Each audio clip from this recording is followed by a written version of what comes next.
Good evening, everybody. I'm Tim Healy, along with my broadcast sidekick, former Arizona State quarterback Jeff Van Raphorst, welcoming you to our Sun Devil Radio Network broadcast of tonight's game, coming your way from Mountain America Stadium's Frank Cush Field in Tempe.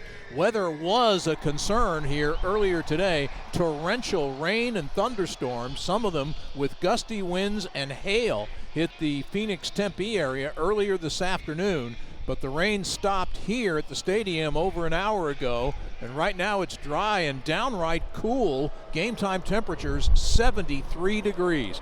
The Sun Devils pulled out a thrilling 27-24 win at Baylor last weekend when kicker Jesus Gomez's fourth field goal of the night, a 43-yard game winner, sailed through the uprights on the final play of the game. It was a clutch win on the road, Rapper, for an ASU program that historically has struggled in its conference openers. Yeah, it was just a real kind of a hang-around game, right? Not something you're happy with for the full 60 minutes, but you're happy with the execution at the end. And getting that ball with just under 2 minutes, it really worked out well for us. We're able to drive down, take time off the clock, hit a big field goal, and Gomez in the 2025 season has really been the big bright spot. We saw that at Tonazona, big leg, thought we could end games that way, and we did this last week.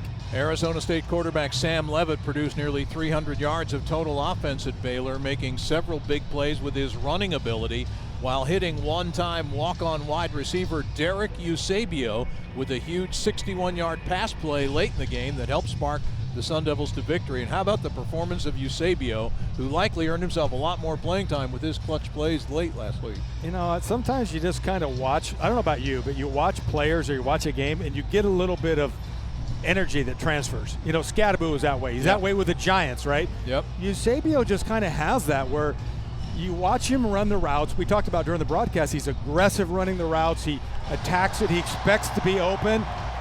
I like him. Yeah. I like him a lot. He's got an it factor. I think that is for sure. For the second straight week, a solid ASU defense tonight will be challenged by one of the Big 12's and one of the nation's best offenses. TCU comes into this game 6th nationally in passing offense, 14th in the nation in total offense. Their quarterback, junior Josh Hoover, is a 3-year starter who's averaging an FBS leading 333 passing yards per game. And Rapper, as if dealing with that offense isn't challenging enough when they're at full strength, the Sun Devil defense dealing with some injury issues in the secondary with starters Xavier Alford and Montana Warren out for the second straight week. Yeah, it's going to be interesting to watch, you know, what TCU does, how they go. You know, initially, St. Dykes is a guy who really, as much as you think he throws it around, over his career, they average 158 yards rushing a game. And they like to run the ball when possible. It really hasn't clicked for them this year. And offensively, they've been able to run and pound it. So I'll be kind of curious to see what they do tonight. It's a quarterback. You've got Hoover, who's a quarterback. He gets the ball out of his hands. His average release time is 2.5 seconds. So it's quick. If you're a defensive lineman, you're probably not going to get home on your blitz, but you got to get your hands up. This might be another game where the Sun Devils will try to run and possess the ball to keep it out of the hands of Hoover and that TCU offense, although the Horned Frog defense has only given up 107 rushing yards per game. Yeah, but you kind of look at the teams that they played, right? They played a North Carolina team. North Carolina ran the ball, rushed it only for 50 yards. Yeah. So that lowers your stats. Abilene Christian, though, Tim, ran for 128 against the Frogs, and SMU ran for 138. So I think it's going to be interesting to kind of see what those numbers look like with an ASU team that likes to run the ball. So the Sun Devils will get the opening kickoff on this Friday Night Lights blackout night here at Mountain America Stadium, and soaking in all that atmosphere down on the field. The third member of our broadcast crew, as we say good evening to Mr. Kevin Turner. KT? Good evening, gentlemen. A freaky Friday blackout here at Mountain America Stadium. There was a gully washer about an hour ago, as you mentioned, Tim, but I've been down on the field doing some agility drills, and the field is in outstanding condition. Just so kudos to the superintendent and the staff here at Arizona State. Great drainage system. It's tacky, it's dry, there's no ponding, puddling. But I think the big story, if you guys look over to your left, and you'll notice at the northeast corner of the end zone, the flags are swirling. We've got wind gusting at about 15 to 18 miles an hour or so for our listeners driving in the car right now. So take your left hand and your right hand At 10 o'clock, the wind is coming out of the northeast to the southwest. So just keep that in mind as it relates to our kicking game. Should be a great game tonight, guys. Let's go upstairs. What if you only drive with one hand? I mean, because the other one's got an iced tea. Now I'm all jacked up, KT. Hey, Waymo. There you go. Arizona State, number 15, has checked in wearing 41. Sun Devils will be decked out, as we mentioned, in all black uniforms. TCU has white jerseys with purple numbers, purple pants, and white helmets. Nate McCashland is the kicker for the Horned Frogs. Their regular specialist, Kyle Limmerman's been injured. McCashland is a sophomore from Lincoln, Nebraska. He has it teed up at the 35-yard line. Former Alabama receiver Jaron Hamilton, Turbo, is back deep for Arizona State. The Devils will be going right to left across your dial, attacking the north end zone of Mountain America Stadium in the first quarter of tonight's game. The third all-time meeting between ASU and TCU in football. The Sun Devils won the other two in back-to-back years under Frank Kush in 1974 and 75. McCashland puts foot into it. We're glad you're with us, and we're underway as Hamilton will let the kickoff sail out of the end zone for a touchback. And so the Sun Devil offense will go on the field, led by quarterback Sam Levitt, who has thrown so far this year for 748 yards, 6 touchdowns, 3 interceptions. Had a solid game at Baylor last week, 221 passing yards and a score, and he rushed for 62 more and a score. Getting the start at tailback will be Rayleigh Brown, the number 2 rusher in the Big 12 Conference. The Devils will begin with receivers split to either side. Malik McLean to the left, Jordan Tyson to the right. First down handoff to Rayleigh Brown, goes straight ahead and gets the ball out to the 29-yard line for a gain of 4 on the play. Among the tacklers, defensive end Devin Deal, who is one of TCU's best defensive linemen. They ran the ball right up the middle. Love to see that. Just pound the ball right up the gut. Follow your center. We talked about and highlighted the 2 centers in the pregame. Second down and 6. A pistol look this time with Brown lined up behind Sam Levitt. Sam fakes the give, throws near side of the field, caught by Jordan Tyson, and Tyson has a first down out to the 40-yard line before he is tackled by cornerback Vernon Glover. But it is a pickup of 11 yards and an Arizona State first down, the first of the night. I think that's an RPO read, meaning there was a play fake and then a throw out to the X receiver on the left side. I think Sam makes that decision whether it's run or pass as he reads the defense right before the snap. Now the Devils have 2 receivers to either side of the formation. Off play action, Levitt drops back, has time, throws out on the far flat. Rayleigh Brown makes the catch, but a terrific open field tackle, or did he go down? It looked like nickelback Austin Jordan had Brown wrapped up at the 44. Brown continued to run because it looked like his knee might not have hit, but they're going to mark him down at the 44-yard line of Arizona State, a gain of 4. Yeah, a lot of times you get he was down, his left shin hit, but his feet came back on the turf, and he was thinking, well, I'm going to keep attacking this because you can roll over a defender. Nice thought by Rayleigh, huh? Love it. Keep playing all the way till the whistle. Make them blow the whistle. Absolutely. So it's second down and 6 from the 44 is again Levitt. The throw near side, threw it behind his intended receiver, Malik McLean. Vernon Glover was the man doing the covering. I tried to make a rhyme out of that, didn't quite work out. But there looked like some miscommunication there between Levitt and McLean, so it'll be third down and 6. A lot of late blitz and that slant route. That was, so interesting. Sam is so accurate to Jordan Tyson, but struggles to find that second receiver. Third down play, 3rd and 6. They'll stick it on the ground with Rayleigh Brown, and that play's going nowhere. And they fumble. The Horned Frogs say the ball's out, and they've got it. We haven't seen an official indicate that yet, as Rayleigh Brown was down at the 45, 46-yard line. It was a minimal gain on the play, only a yard or 2. The Frogs say they have it. We're waiting for an official signal here. Haven't gotten one yet. The field is a fumble, recovered by the defense, first down. And there it is. It is a fumble. And TCU has recovered. That is the Sun Devils' first lost fumble of this season. We're getting a look at the replay here. His knee is down, it looked like Bud Clark, their star safety, reached in to rip the ball out just as the knee of Rayleigh Brown hit the ground. Yeah, the officials. Play of a fumble is under further review. Michael Vandervelde, the referee, still looking, and now looks like he's ready to take off the headset and tell us what the decision is. Here we After go. review, the runner's knee is down. It'll be 4th down, Arizona State's ball. So as we said, it's 4th down and 5, so the Sun Devils are going to have to punt the football away anyway. And it looks like it will be the Australian Matt McKenzie who will do the punting for ASU.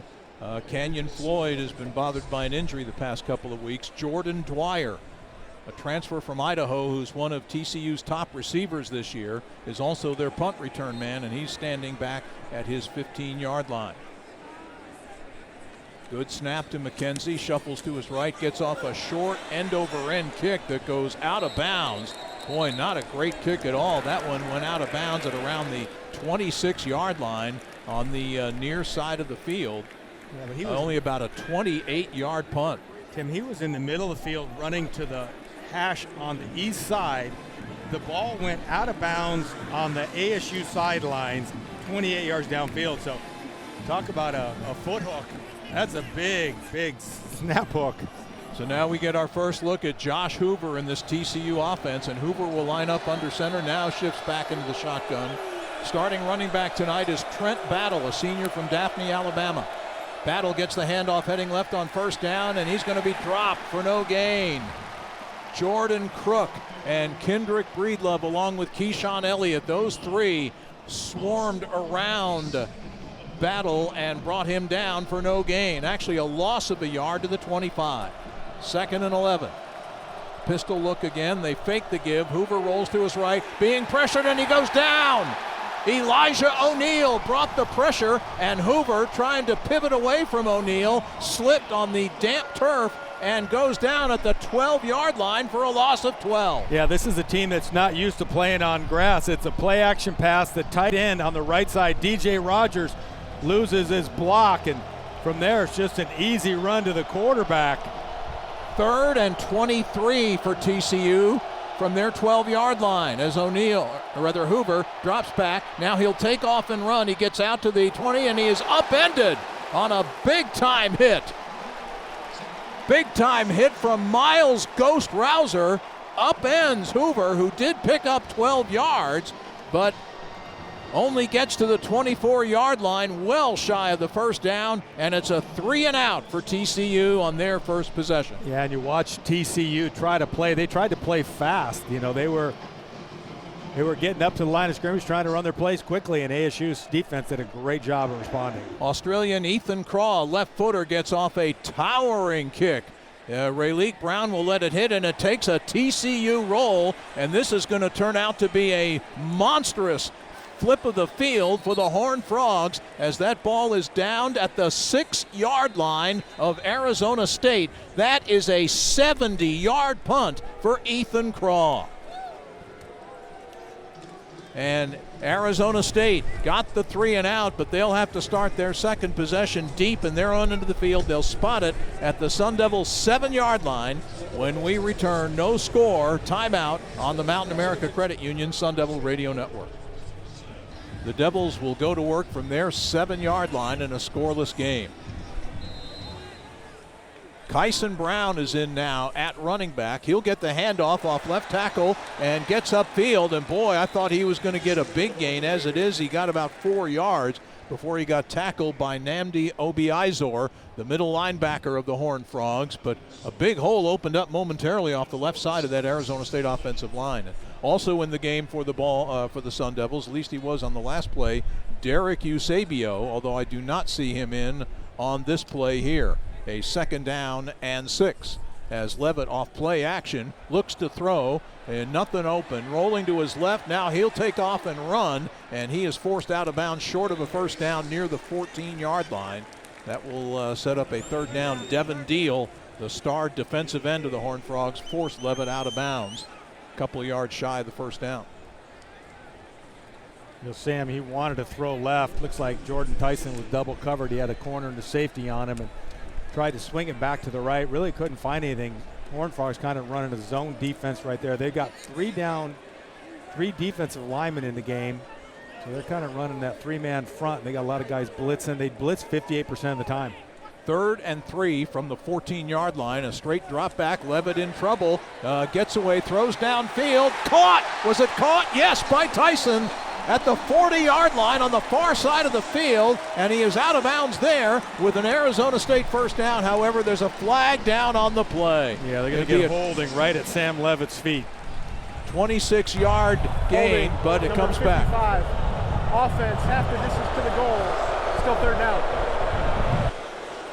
They ran a little twist game right there, and Obigbo, the left guard, he has a bad set. He looks inside, doesn't see the twister, gets off balance, then holds and pulls down the defender.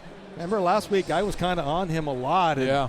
You can see good job by TCU of attacking the left guard with the twist, and they get the big penalty. Huge loss for ASU. Linebacker Nnamdi Obiizor was the one applying the pressure, the one who got held. Now Levitt will throw from the end zone. Scrambles upfield, looking to run for the first down, and scrambling Sam will get it done as he speeds out past the 15 to the 20-yard line. Sam Levitt scrambling for the first down, a 13-yard run to move the chains for ASU. Yeah, really good block up front by Coleman, the center, the right guard Kyle Scott.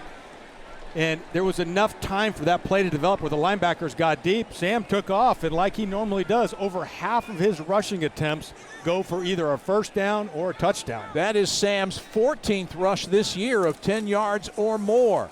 First down, they hand the ball off on first down. The ball carrier is Rayleek Brown, but he only picks up a couple to about the 23-yard line. Call it a gain of 3. Tackle made by the reigning Big 12 Defensive Player of the Week, safety Jamel Johnson of TCU, who had a pair of fourth-quarter interceptions in the Horned Frogs' 35-24 home win over SMU last week. 2nd down and 7 from the 23 of Arizona State. Cameron Harpole, a tight end, is in there now as Levitt on a short drop throws to Harpole, and he made the catch, and Cameron Harpole has a first down out to the 39-yard line on a ball that almost got picked off. It went right between Bud. Bud. On the field is a completed pass. The runner is short of the line to gain 3rd down. Bud Clark, the safety, jumps the route to the tight end, and excuse me for making an exclamation and covering your play-by-play, but Clark should have had this. Harpole goes down 6 yards, turns around, the safety reads it, and he gets his hands in front of the wide receiver and misses the ball. The play gains to the 29. It's a short 3rd and 1, and Levitt will quarterback sneak and get the first down, pushing the pile out past the 30 to about the 32-yard line of Arizona State. I don't know how Bud Clark did not intercept that ball. He was just squatting on that route, and he saw it all the way. He had a pick 6 at North Carolina in a similar fashion, jumping a route perfectly. He has 12 interceptions in his career, and he's taken 2 of them back for touchdowns. That easily could have been a 3rd. Kanye Udoh, the one-time star at Army, is in the lineup at running back for Arizona State. Off the play fake to Udoh. Levitt drops back to pass, scrambles right, now throws and misfires on a pass in the far flat to Udoh, who was the intended receiver. You know, it's interesting when you throw the ball to different receivers, let's say, eligible receivers, it's a different ball to each one of them. Some people are really comfortable making catches away from their body. Other ones, you want to stick it. You want to pretend it's a spear and put it right in their chest. Do you find as a position group, like running backs want it closer to their chest? Or? Yeah, good question. Usually the running backs like it right on their body unless they're gifted. Like, obviously Scott was gifted at it. Otherwise, stick your running backs, stick your tight ends. Here's a pass to the tight end on 2nd down, but Shimon Mateer catches the ball out of bounds into the Arizona State bench at the 35-yard line. Looked like he caught it right in front of Sun Devil wide receivers coach Hines Ward, who was trying to plead that one foot was down, but no sale. As Eusebio checks into the lineup for ASU on a 3rd down play. It'll be 3rd and 10 for the Sun Devils from their 32-yard line in a scoreless game midway through the first quarter. Rayleek Brown still the running back. Taylor motioning from right to left on the formation as Levitt, pressure coming, Sam goes down. He is sacked for a loss by former Cal linebacker Caleb Elarms Orr. who has been a pass rushing terror for TCU this year. And Elarm Zor got through and got to Levitt and dropped him back at the 25 for a loss of 7. So now each team with a quarterback sack. They brought 3 off that side. The right guard and right tackle had to deal with 3. The problem is they only blocked 1 of them, so they turned somebody loose up the middle and on the edge. So Sam couldn't step out or he could not step up. So Matt McKenzie will punt for the second time. This time he goes straight at it, and it's a short kick that was nearly blocked. It hits at midfield and will bounce out of bounds at the 49-yard line of TCU. Another short punt by McKenzie, only 26 yards. And the Horned Frogs will have great field position when we return. 6:19 left to go in the first quarter. ASU nothing, TCU nothing. Timeout on the Mountain America Credit Union Sun Devil Radio Network. Gila River Resorts and Casinos proudly supports the Sun Devils and is Arizona's official sports headquarters, where you'll never miss a moment of the action. Well, Kevin Turner was talking before we kicked off about the wind and the factor it could be, and the way we've seen it most evident in the first quarter so far is in the punting game, where Ethan Craws of TCU, his one punt with the wind at his back went for 69 yards and pinned the Sun Devils deep into their own end of the field. Conversely, Matt McKenzie has gotten off 2 short punts of less than 30 yards. This one has set TCU up at their own 49-yard line to begin this possession. Yeah, what is the deal with Cameron Floyd, though? My wife is actually in Germany listening to the game with the kids. I believe he has a groin injury. He does have an injury. He's been able to hold on place kicks, but he has not been able to punt the last couple of weeks. He was listed as probable for this game, but the first 2 punts have gone to McKenzie. And TCU now with great field position to begin their second possession of the game. They went 3 and out on their first. Trent Battle motions back into the backfield as the running back for the Horned Frogs, and now motions out of the backfield as Josh Hoover on first down throws a pass, and that pass is complete to tight end DJ Rogers. He's got a gain of 8 to the 43-yard line. There's a penalty flag down on the play on the far side of the field near the line of scrimmage in front of the TCU bench. Yeah, that was interesting. A really well-designed play. The running back runs a swing route. The tight end runs a quick stick out, and the receiver on the far side of the field runs a fade. So you're stretching that left half of the field, giving the quarterback room to read it from the inside out. DJ Rogers out of Bellevue, Washington in the Seattle area. When he came out of high school up in the Seattle area, he was rated the number 8 tight end in the country. And he's been a good target, a reliable target for Josh Hoover this year. If the play stands, that's his 10th reception of this season. But a long conversation going on. We've gotten no indication of the penalty. The TCU offense has moved back as if anticipating the calls on them. Touching of a forward pass. The receiver was covered up and caught the ball. It's a 5-yard penalty. Lost it down. Second down. You know, this will be an interesting game from the standpoint of how TCU attacks ASU. Here's an interesting tidbit. The offensive coordinator, Kendall Briles, is the son of Art Briles. Okay, Art Briles has a daughter who married Jeff Lebby, the Mississippi State coach. So Lebby and Briles are brother-in-laws, and they're both on the offensive side. So I'm sure there were some phone calls this week about how to attack the ASU defense. You think? First down, Battle gets the handoff, finds a hole up the middle, and he gets out to around the 49-yard line, picking up the 5 yards they lost on the penalty. Ghost Rouser made the tackle, but it sets up a 3rd down and 10. Remember, there was a loss of down on that penalty for the Horned Frogs. So it's 3rd and 10. They are back where they started at their 49.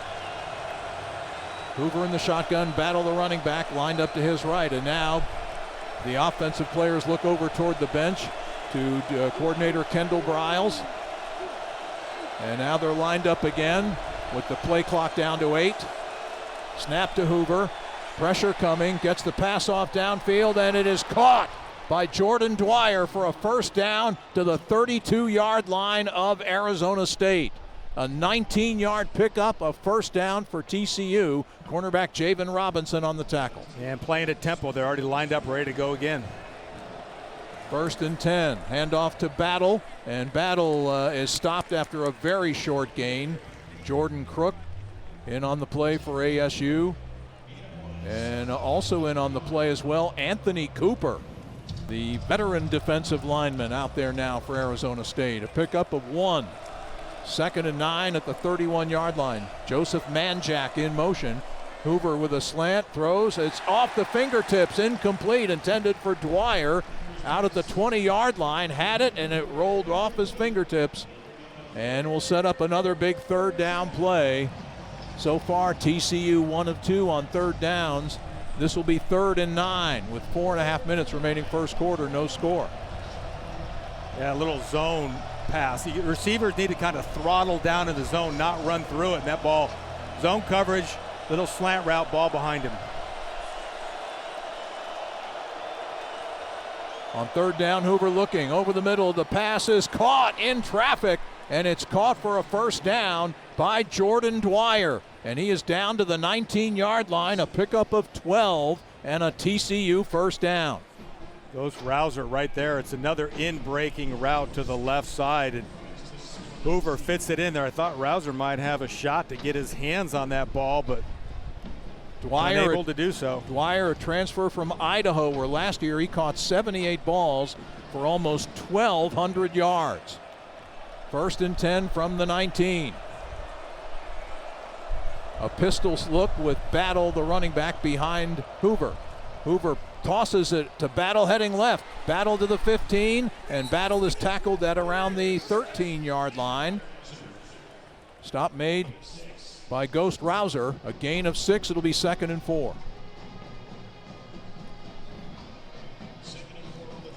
TCU so far 2 out of 3 on 3rd down conversions. They've had 2 on this drive that have kept this drive going. This is a 2nd down and 4.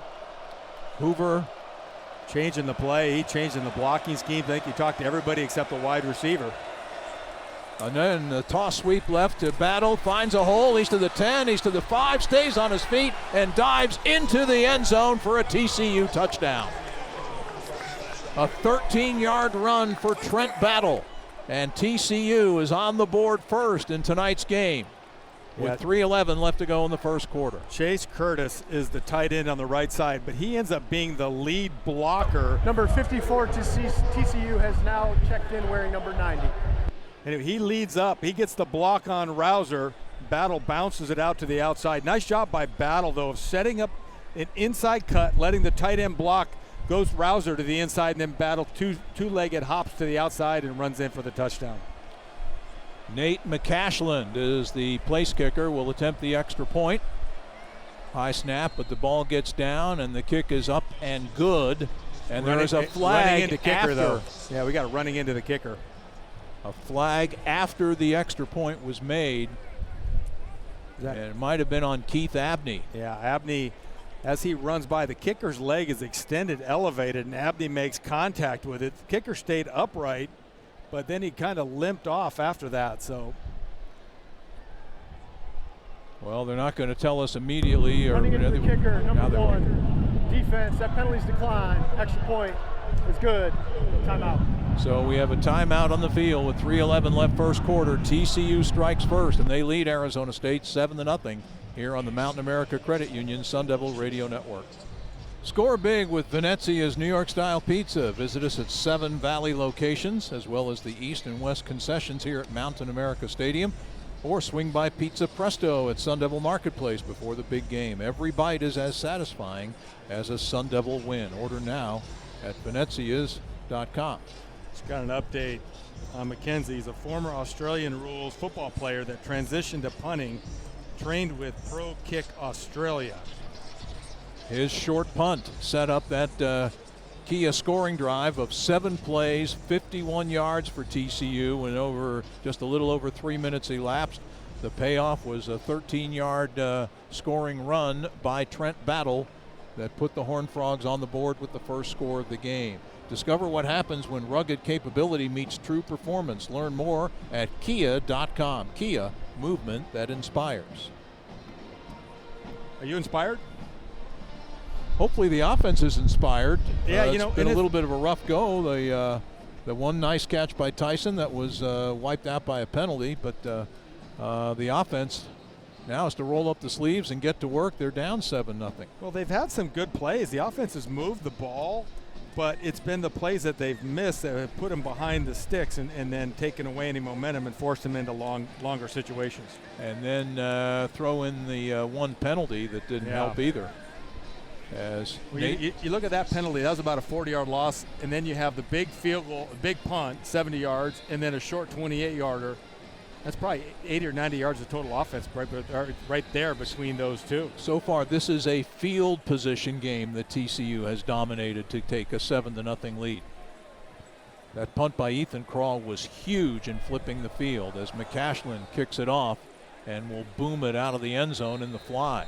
So the Sun Devils take over at their 25-yard line. And boy, that wind is really gusting here now, and the Sun Devils are going into the wind in the first quarter. And again, that wind, perhaps a partial explanation, for Ethan Craw's gigantic punt that flipped the field and flipped momentum in this game, and the two short punts for Matt McKenzie of Arizona State. So the Devils back on offense, 1st and 10 from their 25, and all kinds of movement before the ball's even snapped. And that's never good for the offensive team. Yeah, especially when they blow a play dead. If they blow it dead. False start, number 78, offense, 5-yard penalty, first down. And now we see that there is a slight change.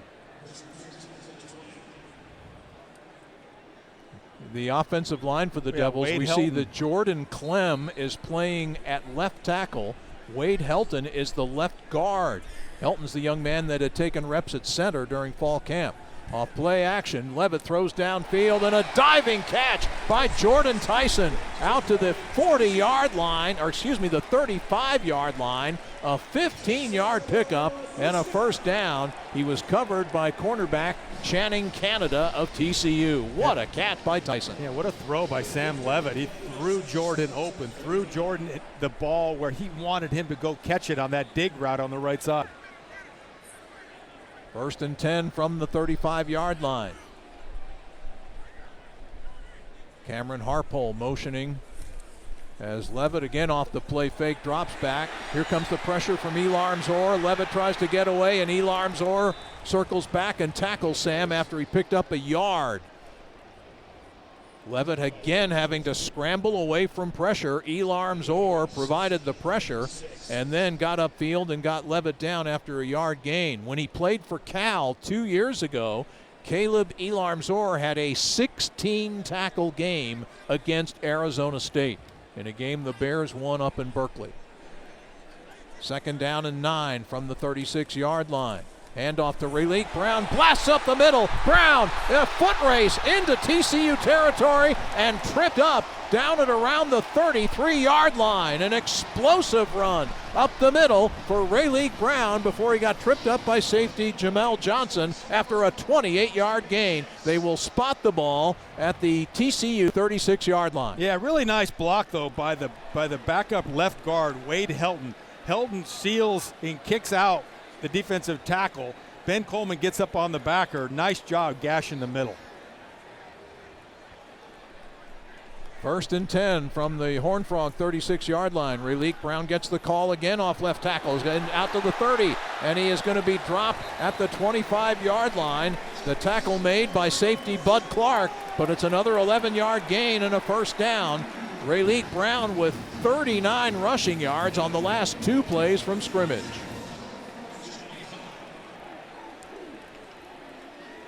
Derek Eusebio is checked into the lineup and will split to the right of the formation. Tyson is flanked to the left. Kamari Anderson, a tight end on the left side. Look at this tight formation. Inside the hash on the right, inside the numbers on the left. Kyson Brown gets the call on first down, and he is dragged down after a short gain by Jonathan Bax, a reserve defensive end out of New Orleans. The gain to the 23-yard line, a pickup of 2. Raleek Brown now back in the lineup for Arizona State as we are inside the final minute, the final seconds really. 11 seconds, 10 seconds, 9 seconds remaining in this first quarter. Will the Devils get it snapped before the period ends? Yes, they will. And off play fake, Levitt throwing. He's got a man open, and it's almost intercepted by Bud Clark. Malik McClain was open on the far pylon, but Clark read it beautifully and looked like he had another pick in his hands and dropped it. Oh, no, he had it in his hands, in his sights, and I'll tell you, he had the back was open in the Raleek Brown runs a curl route. He's wide open. That ball was late down the sidelines. So again, the Devils dodge a bullet, but also miss an opportunity to score with a better time pass. First period is in the books.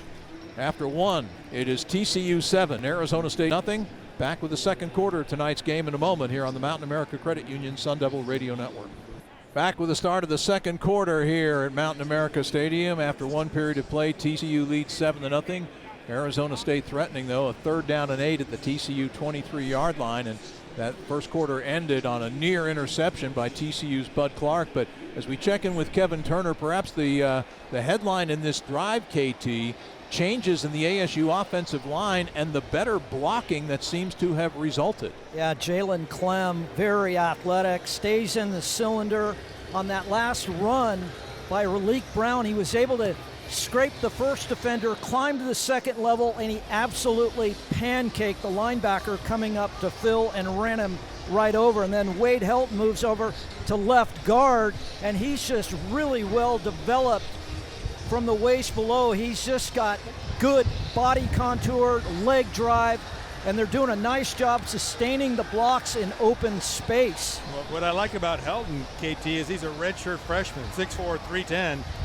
You know, get him some runs. Let him. You know, I mean, I've obviously been harping on that left guard position for a while, but I really like what they did in there. Just some big athletic bodies that can move and make something happen. Good runs. Interesting call on that 3rd and 8. They could have let it go down to the quarter. They tried to force the ball in. The swing route was there. Sam tried to push it deep, and when you're throwing across the field from left to right, if you're going to hit that soft spot along the sideline between the corner and the safety, it's got to be at that 15-yard mark. You can't float it over like that, and that's one TCU circle. They definitely missed a turnover there. So the Sun Devil offense heads back onto the field. You know, they'll be heading toward the south end zone now in this big 3rd down and 8 play to start the second quarter. You know what the difference between an elite safety and elite wide receiver is? Ball skills. Yeah, exactly. Exactly. Bud Clark has had 2 would-be interceptions go right through his hands tonight. Tyson motions from left to right. Raleek Brown the setback on 3rd and 8 from the TCU 23. Pressure coming on Levitt, and he is not going to get away. Sacked for the second time tonight, and for the second time sacked by former Cal Bear Caleb Elarms Orr, who has been the defensive star of this game. A loss of 6, and it will force Arizona State into a field goal try with Jesus Gomez, the hero last week at Baylor. 9 of 10 on the year is Gomez. This will be a longish one, a 46-yarder from the far hash. Canyon Floyd, who's not able to punt right now, is able to hold for Gomez on this field goal attempt to try to get the Sun Devils on the board for the first time tonight. The kick is on the way. It's got the distance, and the kick is no good. For the first time this year, Gomez misses inside of 50 yards. Kick is no good. Looked like it went wide to the right, and Gomez unable to cash in. And the Devils still looking for their first points of the night. Timeout with the score TCU 7, Arizona State nothing. Here on the Mountain America Credit Union Sun Devil Radio Network. Circle K makes your day. Sign up for Inner Circle rewards on the Circle K app and score 25 cents off per gallon on your first 5 fill-ups, plus exclusive discounts on food, drinks, and more. Look at the first quarter numbers. Couple things jump out at me. Number one is time of possession. ASU had the ball 10 minutes, TCU 4:52. And then you look at Raleek Brown, averaged 9.4 yards per carry. Sun Devils rushed it 12 times for 66 yards to 7 times for 23 yards for TCU. So all those metrics look good, but they trail 7-0 on the scoreboard. Total yards, Arizona State 97, TCU 54. I tell you, Jeff, I think the biggest number on the stat sheet, 69 yards average punting for TCU, 27.5 yards average on 2 punts for Arizona State. And now in the second quarter, the Sun Devils will have the wind to their back, but right now they got to go on defense after Jesus Gomez was unable to convert on that 46-yard field goal try. Only his second miss of the season and his first inside of 50 yards this season. TCU will start at its 29-yard line. Now into the lineup at running back is Jeremy Payne, a sophomore from Missouri City, Texas, who played most of the game last week against SMU. Payne gets the call here on first down, heads up the middle, and runs into a bunch of black shirts out of the 32-yard line, including the one worn by Jordan Crook, who is the number 3 tackler in the Big 12 coming into tonight, and gets another one there after a gain of 3 for Payne. Got Kingaika at the bottom of that pile. CJ Fight in there as well. Sun Devils in a kind of a 4 nickel defense, right? 4-2-5. It looked like TCU's right tackle, Ben Taylor Whitfield, might have been shaken up, but he's still in there at right tackle on 2nd down and 7. Off play action, Hoover throws a fade to the near side of the field, and it is incomplete. The pass was on the money for Jordan Dwyer, the intended receiver, but Rodney Bimage in coverage made a terrific play. Yeah, Crooks came through. Crooks hits hard Hoover. Bimage makes the play, but that ball should have been caught. It actually hit the hands of Dwyer. It has hit his hands and then the face mask, and Bimage makes a late attempt at it, knocks it away. Good pressure though, getting home by Crooks. Here's your down to get off the field right here, Tim. 3rd and 8, 3rd and 7. Can the Devils get a stop here with 2 receivers?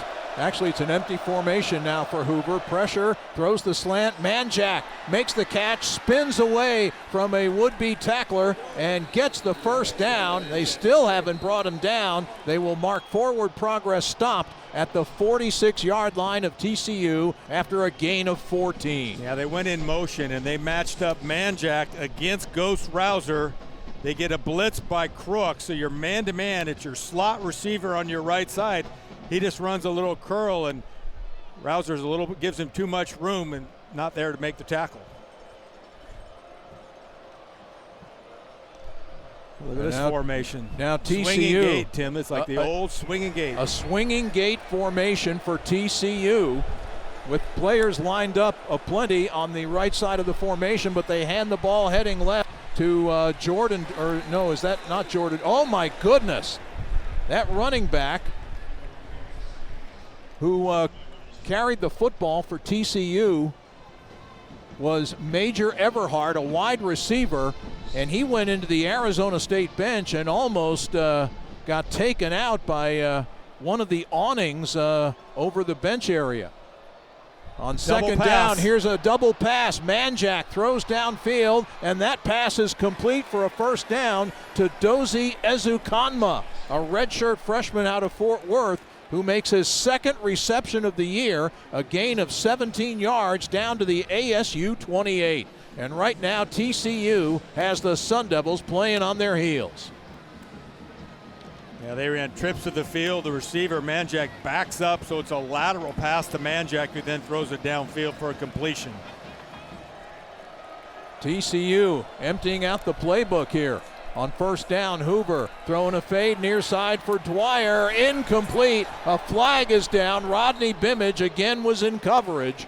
Yeah, this very easily could be offensive because it looked like Dwyer had his hand in the face of Bimage. We'll see what it goes. It's looking for a replay here, but let's see what this call is.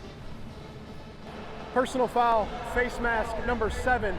Offense, 15-yard penalty from the previous spot. Replay, first down. You nailed it.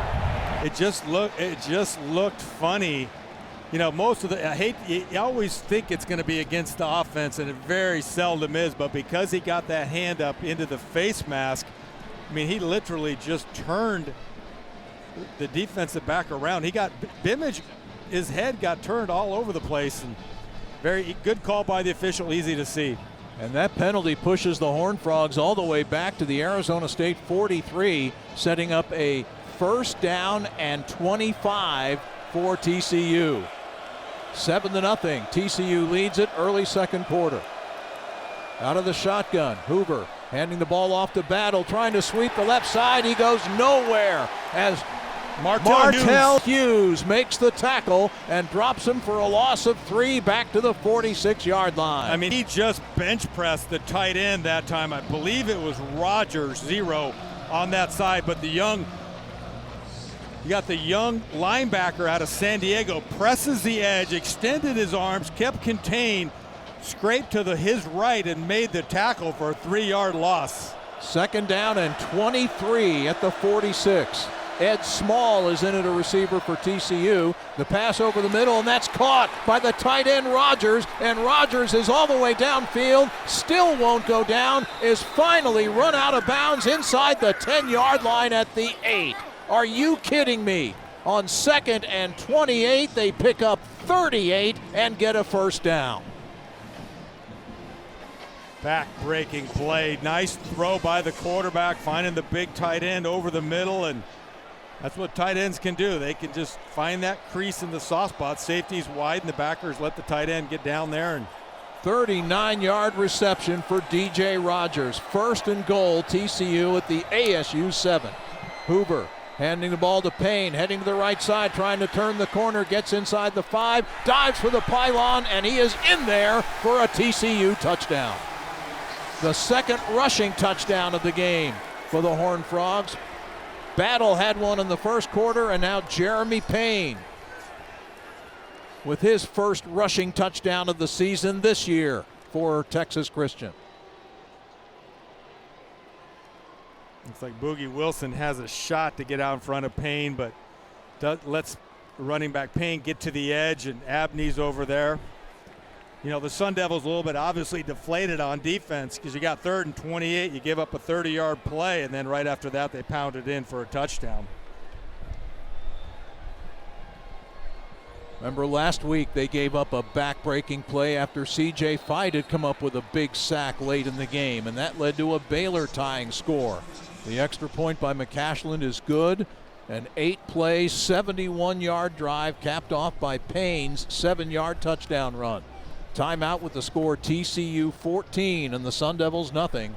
You're listening to ASU football on the Mountain America Credit Union Sun Devil Radio Network.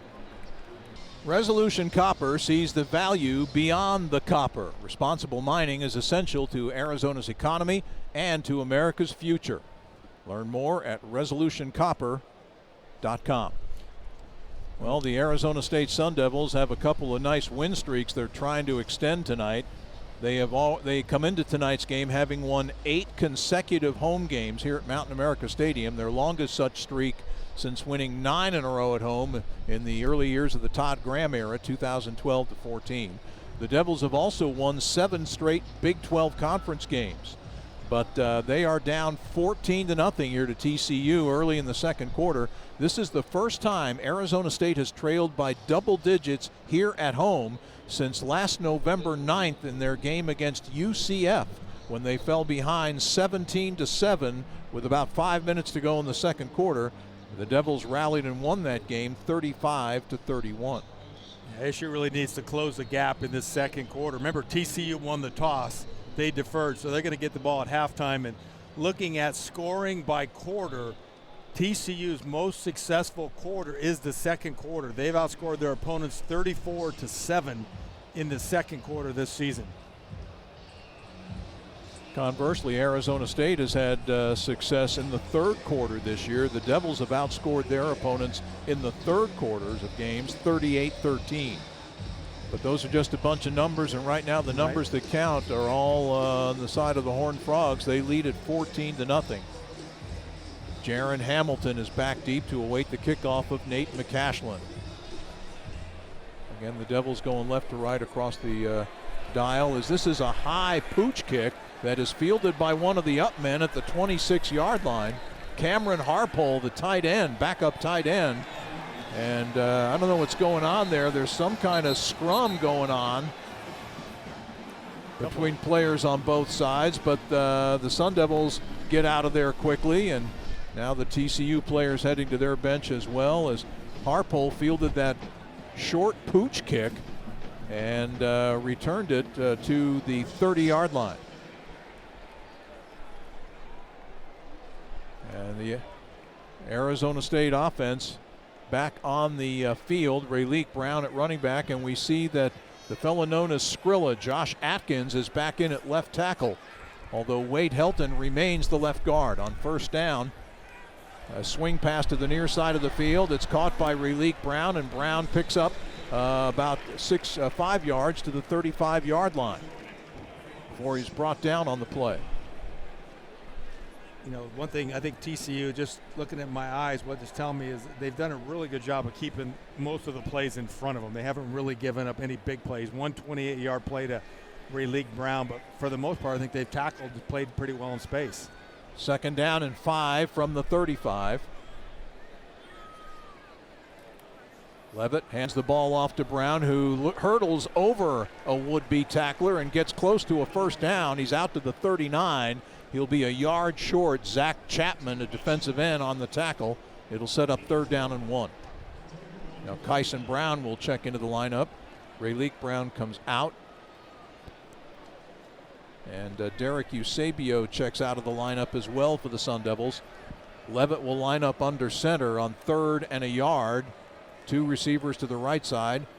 They give it to Kyson Brown, and Brown goes nowhere as he is stonewalled for no gain, maybe lost a yard. The first hit from Max Carroll, middle linebacker. Yeah, Kenny may go for this here, Tim. They ran almost like a double eagle. Both a center and both guards were covered up. They still tried to run it. TCU just loaded the box. They had more bodies in there, and ASU got stubborn with the run, couldn't drive them back.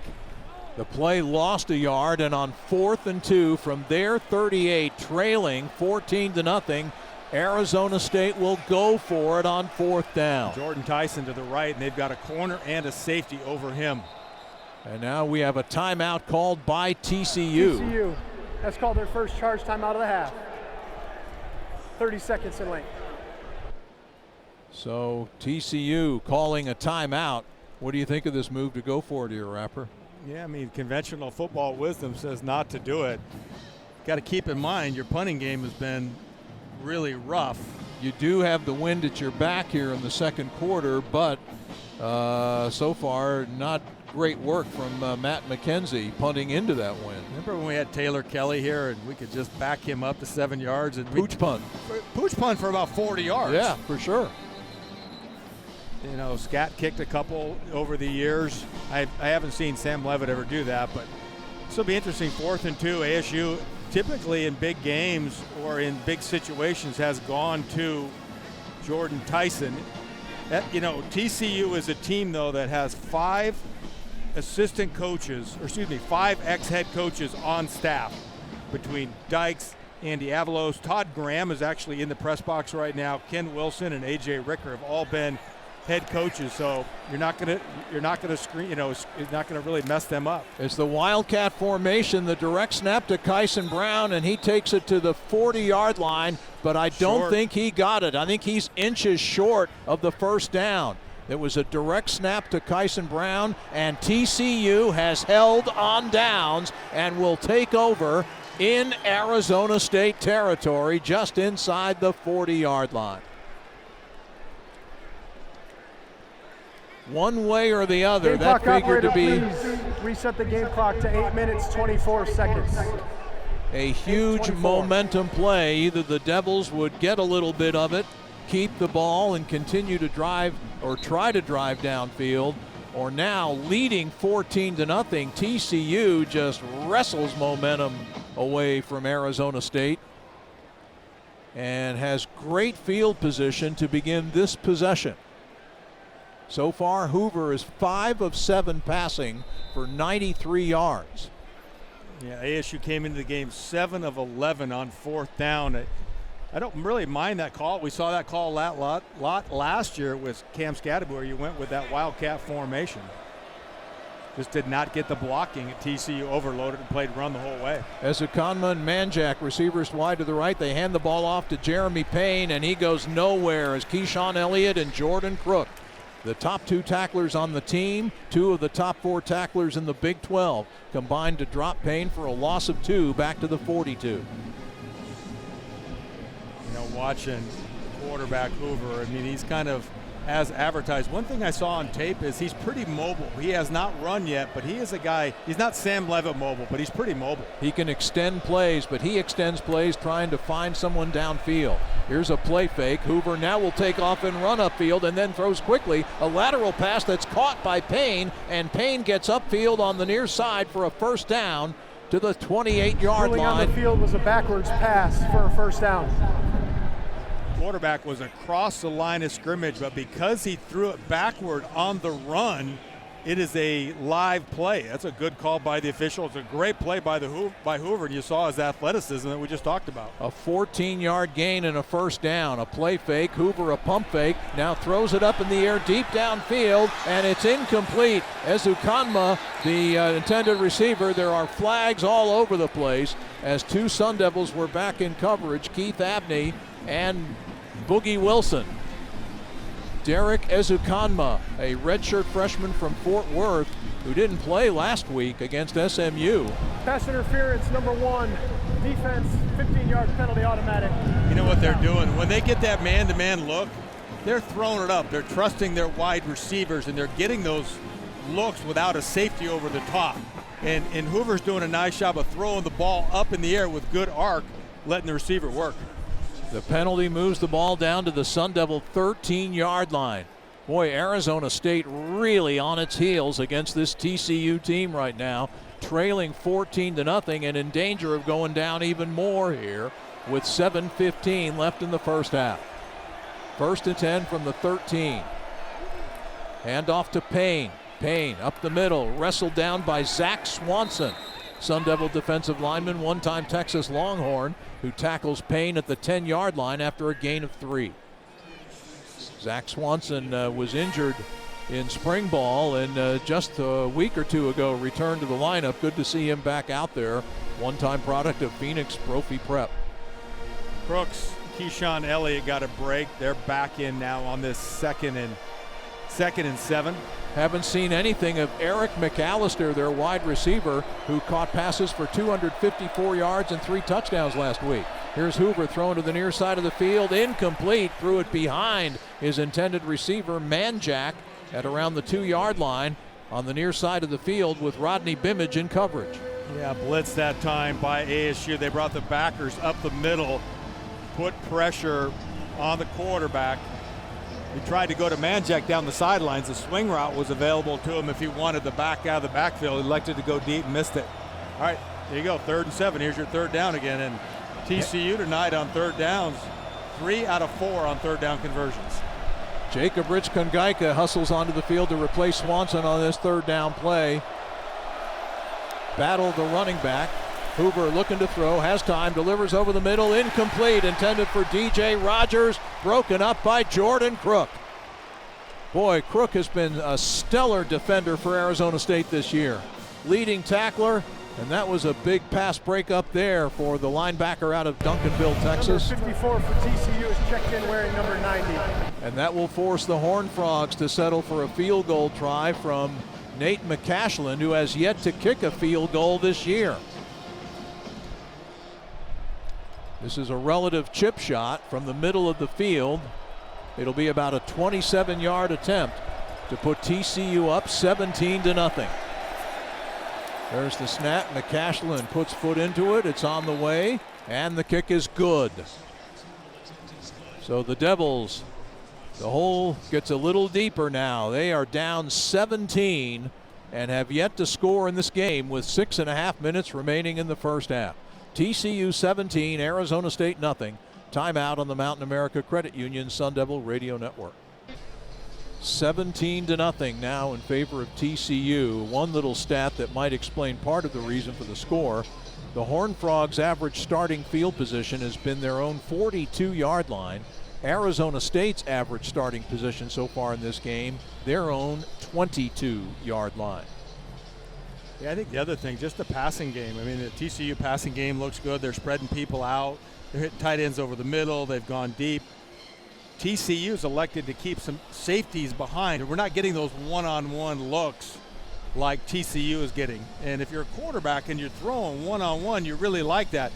Looking at some kind of advanced metrics, Hoover against the blitz is throwing at about a 66% clip. He throws at about a 68% clip just in general. So highly accurate quarterback who is really feeling good right now. Of course, the Sun Devils are a team that don't blitz very much, less than 20% of the time. Yeah, I mean, but they've had to blitz a little bit more tonight, trying to put some pressure on Hoover, because right now he's just picking apart ASU.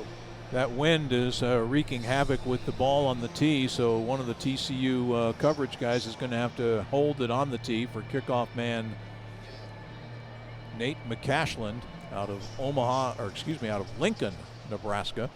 As McCashland hits a line drive squibber fielded by an up man, and it's tight end Kamari Anderson, and Anderson gets out to around the 35-yard line before he's finally tackled.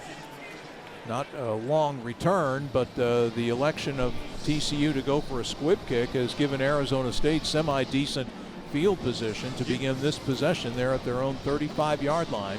You remember last week, though, when Jaron Hamilton took that kickoff back for a touchdown? And we remarked during the game, it may not count because it got brought back, but every coach is going to see that. That's what they saw. TCU's coaches saw it. They saw it. They're not kicking it to him. I don't blame them. Arizona State will go to work from its 35-yard line, trailing 17-0. A toss sweep left side to Raleek Brown. He had two blockers in front of him and still only able to gain about a yard as TCU nickelback Austin Jordan and linebacker Caleb Elarms-Orm team up on the tackle. Boy, he had an escort, did Raleek, but still not much doing on that play. Only a yard gain to the 36. Jordan Tyson and Shimon Mate are split to the left side. Malik McClain, Derek Eusebio to the right. Raleek Brown remains the setback on 2nd and 9 as Levitt swings it to Raleek out in the far flat, and Raleek gets upfield with a good gain. He's close to a first down, maybe about 2 yards short, tackled at the 43 by defensive end Devin Deal. You know, you could never go wrong throwing Raleek the ball early. Let him be out there in space, catch it, and turn into a runner. Quick first step.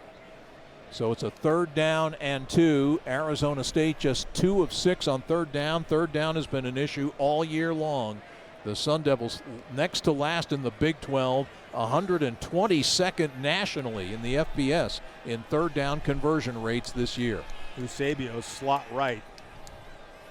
Levitt will throw on 3rd down, steps up and throws deep. He's got Tyson open. Tyson makes the catch at the 20, at the 10, at the 5. Touchdown Devils! There is a 3rd down conversion for you.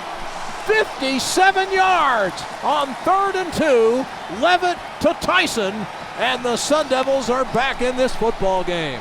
Really nice arc that time by Jordan Tyson. Threw it up high and had a good arc to it, by Sam Levitt, and that allowed Tyson to run underneath it. One of the few times we've seen TCU not have a deep safety, and they exploited it and went deep. Tyson had the step on cornerback Channing Canada and beat him for the touchdown, and Jordan Tyson has now on that play gone over 2,000 career receiving yards at both Colorado and Arizona State. The extra point attempt by Jesus Gomez is good. Timeout on the field, 4:51 left till halftime. It's a ball game again. TCU 17, Arizona State 7. This is the Mountain America Credit Union Sun Devil Radio Network. That Arizona State Kia scoring drive, 3 plays, 65 yards. The payoff, the 57-yard touchdown pass from Sam Levitt to Jordan Tyson on 3rd and 2, a play on which Tyson went over the 2,000-yard mark in career receiving yardage in his terrific collegiate career at both Colorado and the last 2 years here at Arizona State. It's got to be a sigh of relief, right? Sam's been kind of searching his 3rd down. You mentioned giving up big 3rd down plays. ASU's done that on defense. Still 4:51 left, and ASU has 2 timeouts left. They have 3 timeouts left. TCU has 2, so you're going to get the ball back once, maybe twice more. It'd be nice if they could shorten this thing to a one-possession game. Running back John Denman and reserve wide receiver Ed Small are the two kickoff return men deep for TCU. Jesus Gomez teeing the ball up at the 35-yard line, right smack dab in the middle of the field for Arizona State. Let's see if that big play strike, Levitt to Tyson, can energize this Sun Devil defense. The Devils got a good-looking 3 and out on TCU's first possession, but the Horned Frogs have had the defense on its heels ever since, as Gomez kicks it through the end zone on one bounce for a touchback. And so Texas Christian will take over at its 25-yard line with 4:51 remaining in the first half.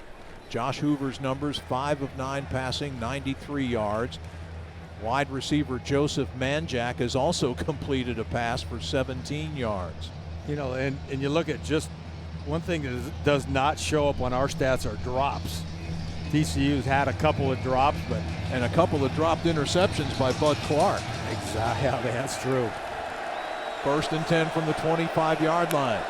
Hoover gets the snap, hands off to to Battle, and Battle is swarmed under. Keyshawn Elliott grabs him and drops him at the 24 for a loss of 1. CJ Fight also in on the play. But it was Elliott who made the first hit. Yeah, TCU really has not had a good rushing night. ASU's played pretty solid rush defense. That was a good job of fitting, meaning each defender got in the right gap as the ball spilled out to the outside. Keyshawn Elliott was right there. 2nd down and 11. Hoover will throw with plenty of time. A shovel pass to Jeremy Payne, and he is dropped almost instantaneously by CJ Fight, and that play loses 2 more yards. That was a great job of CJ Fight of realizing that running back who was in pass protection blocking was a potential receiver. And when he came out... More than potential, he was the receiver. He was. I mean, it was a great mental job by C. All right, now you got 3rd and 14. Get off the field, boys. Anthony Cooper is in a defensive tackle as Hoover back to pass. Gets the pass off deep down the near side of the field. Incomplete. Intended for Dwyer with Keith Abney in coverage. There are no flags down, and the Horned Frogs go 3 and out. And will punt it away with 3:40 left in the half. And keep in mind, let's see how Ethan Craw does punting into the wind. He uncorked a 69-yarder with the wind in the first quarter. Let's go down to KT real quick. What's the wind condition down there, KT? It's still swirling. It's coming right at us to the southwest end. He's kicking into the wind at about 15. Craw gets off the kick, and it's a pretty good kick into the wind. Great hang time. And there's a flag down as the ball is fair caught. I believe that was Keith Abney who was back to fair catch that one. Interference with a kick. Interference with the ability to catch a kick is going to be a 5-yard more against TCU. That's a 40-yard punt, no return, and the flag on the play. Kick catch interference number 80. Kicking team, 15-yard penalty. Automatic first down. That's a 15-yard penalty. And the penalty was on Jacoby Hayes, who is a true freshman reserve wide receiver for the Horned Frogs. And that penalty will push Arizona State into TCU territory, and the Sun Devils, for one of the few times tonight, will start a drive in great field position at the Horned Frog 47. And now we're in Kevin Turner's favorite part of the ball game, the middle 8. Last 4 minutes of the first half, first 4 minutes of the second half, where Kenny Dillingham's team has excelled the last 2 years. Let's see what happens here. Rayleek Brown in at running back on 1st and 10. Levitt throws to the near side, caught by Rayleek, and he gets to about the 42 before he is dropped on the play. Austin Jordan, the nickelback, and Nnamdi Obiizor, the middle linebacker, team up on the tackle for TCU. It's a gain of 5 yards. Yeah, you've called Obiizor's name a lot. It's because he has 6 tackles, but Jordan Crook has got 5 himself. So both those linebackers playing well on both sides of the ball. Yes, they are. 2nd down and 5. Mateer in motion. Levitt to throw. Levitt does throw, and it's caught by Tyson over the middle. He's got a first down, dancing his way down to the 32-yard line. A pickup of 10. Strong safety Bud Clark on the tackle. that ball's coming out much quicker. There's pressure. It's a blitz that time by TCU. But because you've got Jordan Tyson lined up in the slot, you just run him on a little crosser.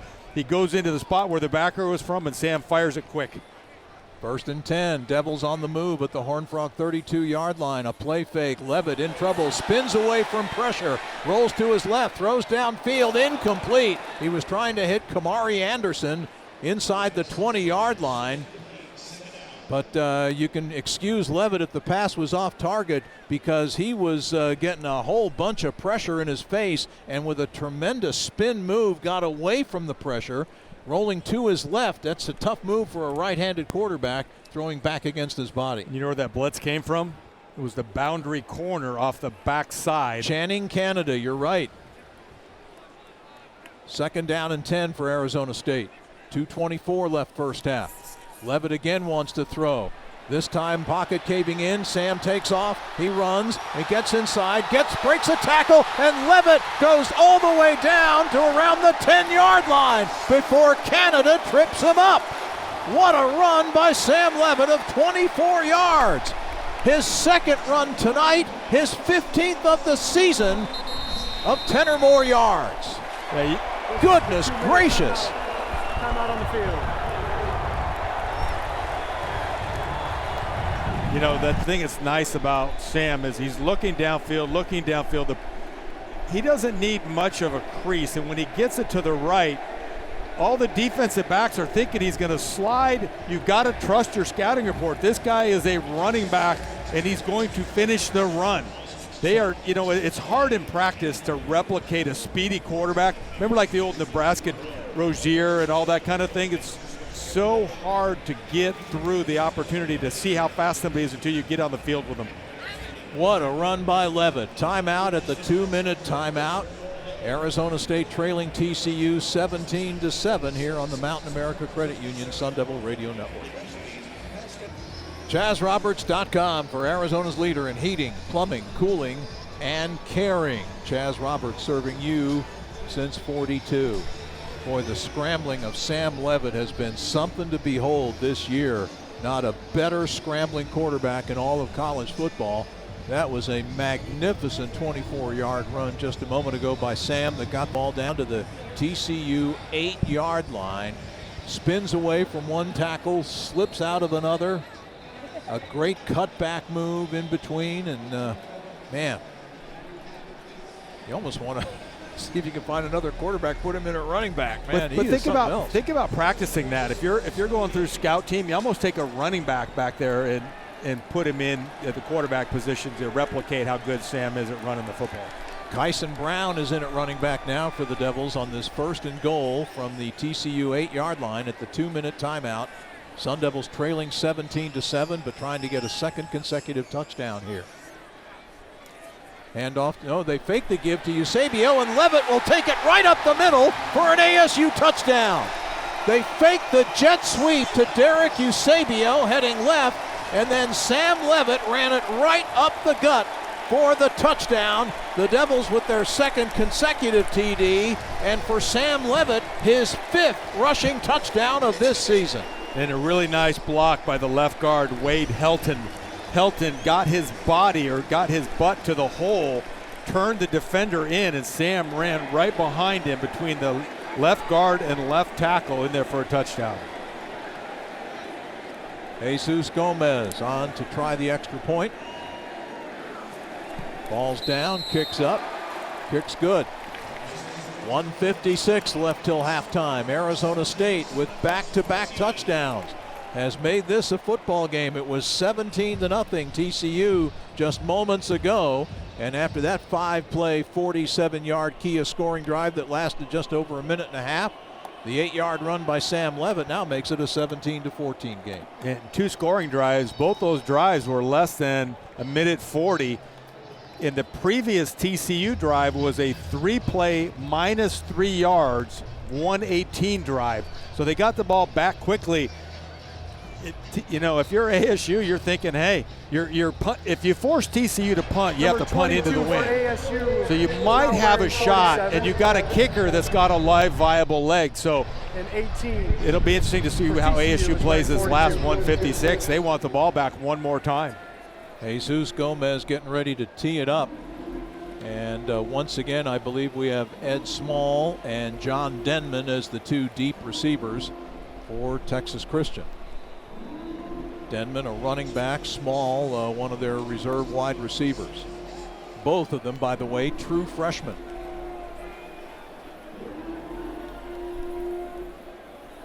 Boy, the crowd has filled in nicely after the threatening weather earlier in the day, as the kickoff is again out of the end zone on the fly for a touchback. And of course, the good thing about those thunderstorms that rolled through here earlier this afternoon, it is a spectacular evening in terms of temperatures. Right now 72 degrees and still very windy and breezy here. You're pretty good. Not only can you do play-by-play with anybody in the country, you can check AccuWeather with your fingers while you're broadcasting. There's a high pressure system over the Rocky Mountains. Next thing I know, hey, ASU's favored by 6 in the second half, and the over and under for the next 3 minutes is this. Oh, you are good. You got a good finger. Shucks. 1st and 10 from the 25-yard line. Hoover, short drop. Flares it out of the backfield to Payne, and Jeremy Payne is forced out of bounds by Keyshawn Elliott. The first play came from nickelback Kendrick Breedlove, who came up and kind of slowed things up and allowed Elliott to get in there and bump Payne out of bounds after a gain of 3 to the 28-yard line. Actually, gain of 2 to the 27. Yeah, good thing is they got him out of bounds. They didn't have to burn a timeout from the defensive side. Stops the clock with 1:49 to go in the half. Watch the quarterback draw at some point. Oh, we went offsides. Clayton Smith, it looked like moved a little bit, but thought he got back on side, and it looks like he's going to be on the Horned Frogs. Or is it? The officials are conferring. The TCU players are pointing at Arizona State. Number 54, offense, 5-yard penalty, second down. I saw one of the things that TCU has done is they've run quarterback draw before. So they went empty right there. There are no backers in the middle. I was kind of thinking Hoover might just step back and take off up the middle. Reserve tackle Quentin Harris, who's at an offensive tackle spot, was guilty of that infraction. Yeah, he kind of flinched in his upper forearms, and good job by the line judge of seeing that. 2nd and 13 from the 22. DJ Rogers goes in motion as Hoover looks to throw. The pocket starting to collapse, and down he goes! Sacked from the rear by Prince Dorba, who got through and dropped him from his blind side. The loss back to around the 14-yard line, a loss of 9. Yeah, but Clayton Smith. At 1 minute and 42 seconds, Arizona State calls their first charge timeout of the half. Clayton Smith is spying on Hoover. Hoover's eyes are on Clayton Smith, and he never sees Dorba come around behind him on the backside. That was a really nice design defensive play. Remember how I was just saying quarterback, they've run quarterback draw before? They just put a defensive end as a spy on that. Nice job by Coach Ward. Each team now with 2 sacks of the opponent's quarterback. Hey, we having fun up here, boys? Man. We have more interns in here. It looks like a young Republican National Convention up here. All you young guys smiling and clean jaw, square. All the Cronkite guys are here loving it. 3rd and 21 from the 14. 3rd and longs, though, have been a bugaboo for the Arizona State defense. 2 deep safeties. Man jack in motion. Hoover to pass. Looking to throw. Gets the pass off of the middle. Caught by Jeremy Payne, the running back. And Payne is wrestled down well short of the first down by Martell Hughes with an assist from safety Boogie Wilson. And the tackle made at the 27-yard line. About 8 yards shy of the first down, and it will force a punt with 1:33 to go in the half as Kenny Dillingham employs his second timeout of the half. So if you're Coach Regal and you're the special teams coach, you've got to have a number in your mind of how far Gomez can hit it. Gomez has the wind at his back. What do you think that number is, Tim? 58? Well, his career long is 57. Remember, he missed a 57-yarder at Mississippi State that hit the crossbar, or no, against NAU that hit the crossbar in the opening game. What do you think, Evan Reiser? What's your number? 60. Evan said, well, wow, way to go. I said 58, and you go 60. Speaking of Coach Regal, I'd ask you, what about putting on a punt block here? I don't know if you do. I don't think you want to give him the ball. I think you just try to get this thing back as fast as you can and put in your offense. I'm not a big block guy here. Ethan Craws, the punter, and Keith Abney is back deep. Again, a short, very short kick with lots of hang time. It takes a little bit of a TCU roll, but rolls dead at around the 41 or 42-yard line where reserve tight end Chase Curtis downs it. Only a 33-yard kick, and again, that wind has been a gigantic factor in each team's punting game so far tonight. You know, that was a good job by Coach Regal. He only brought one defender to rush the punter.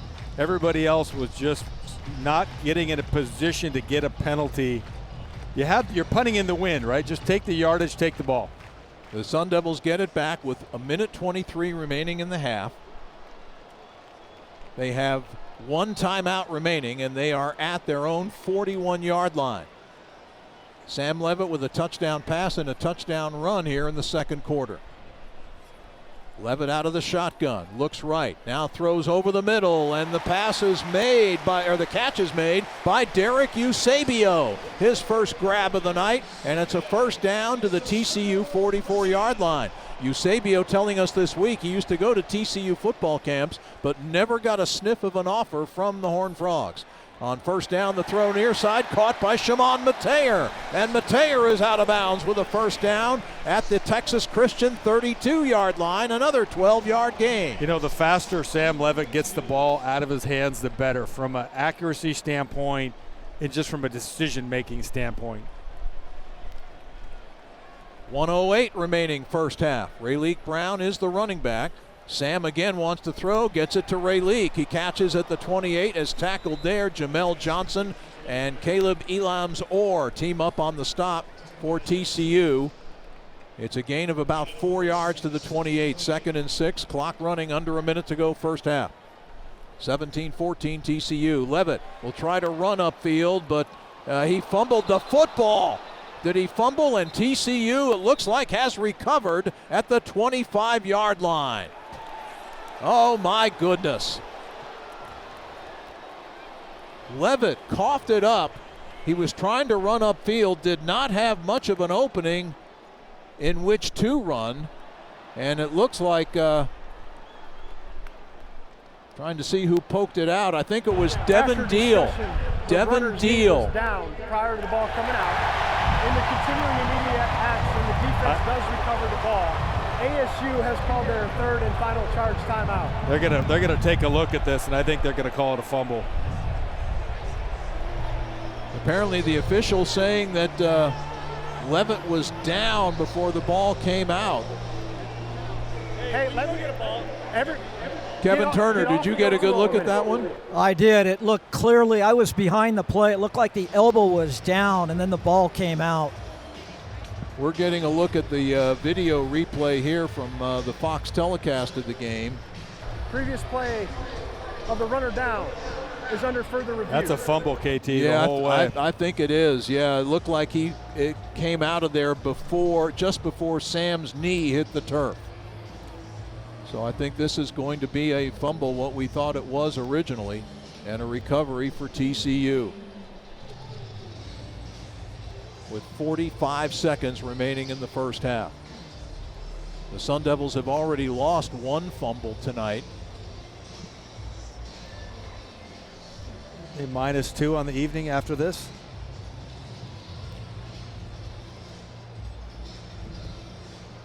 ASU has also gotten a missed field goal tonight. Yeah, the missed field goal, fumble, and also you went for it on downs and didn't get it on downs. So, yeah. To be here at 17-14, you're really excited. The last two drives for TCU, Tim, have been 3 and out on an average of about 45 seconds. So the defense is going to have a lot of momentum going into halftime. Again, keep in mind, though, TCU will get the second half kickoff. They won the toss at game start and elected to defer the option.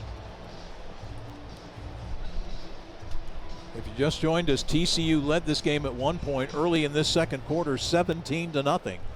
But the Sun Devils got a 57-yard Levitt to Tyson touchdown strike. And then after a magnificent 24-yard scramble, Sam Levitt took it the final 7 yards for a score a few moments ago to bring the Sun Devils within 3. But Levitt looks like has coughed the ball up on a fumble here. They're reviewing the play, but it looked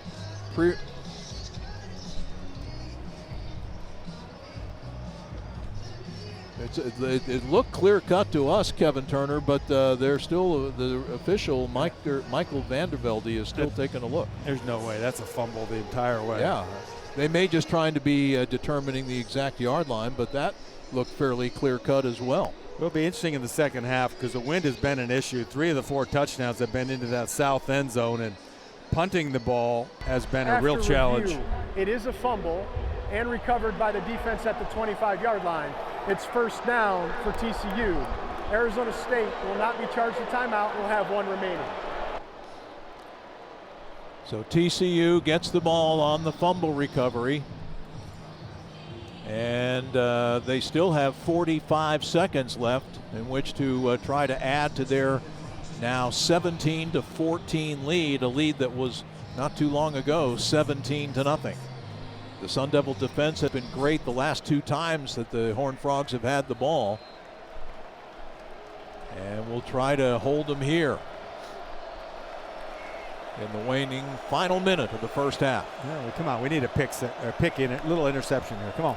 Hoover to throw on first down, a screen to Jeremy Payne, and Payne is brought down after a very short gain on the play. Kendrick Breedlove, the former Purdue Boilermaker, got through to help bring him down. And it's a gain of only about a yard, 2nd and 9. Horned Frogs right back to the line of scrimmage. Manjack motions from left to right. Hoover drops back to pass, now scrambles away from pressure, throws downfield. The pass is caught by Dwyer. He makes the catch, taking the ball off the turf at around the 46-yard line, but back in the backfield there's a flag down, and it looks like it's a hold on the Horned Frogs. And it almost looked to me like Hoover might have crossed the line of scrimmage when he threw that ball. It was close. Pretty nice throw by Hoover. I thought he was going to run it, and then I did too. He just shifted his eyes out to the left. Number 56, offense, 10-yard penalty from the previous spot. 2nd down. Right tackle Ben Taylor Whitfield. The game clock will start on my ready for play. Guilty of the hold. That pushes him all the way back to the 16-yard line where it's 2nd and 19 and only 17 seconds remaining. So we'll see if Sonny Dykes has Hoover just take a knee or if the Horned Frogs will get aggressive on this 2nd and long play.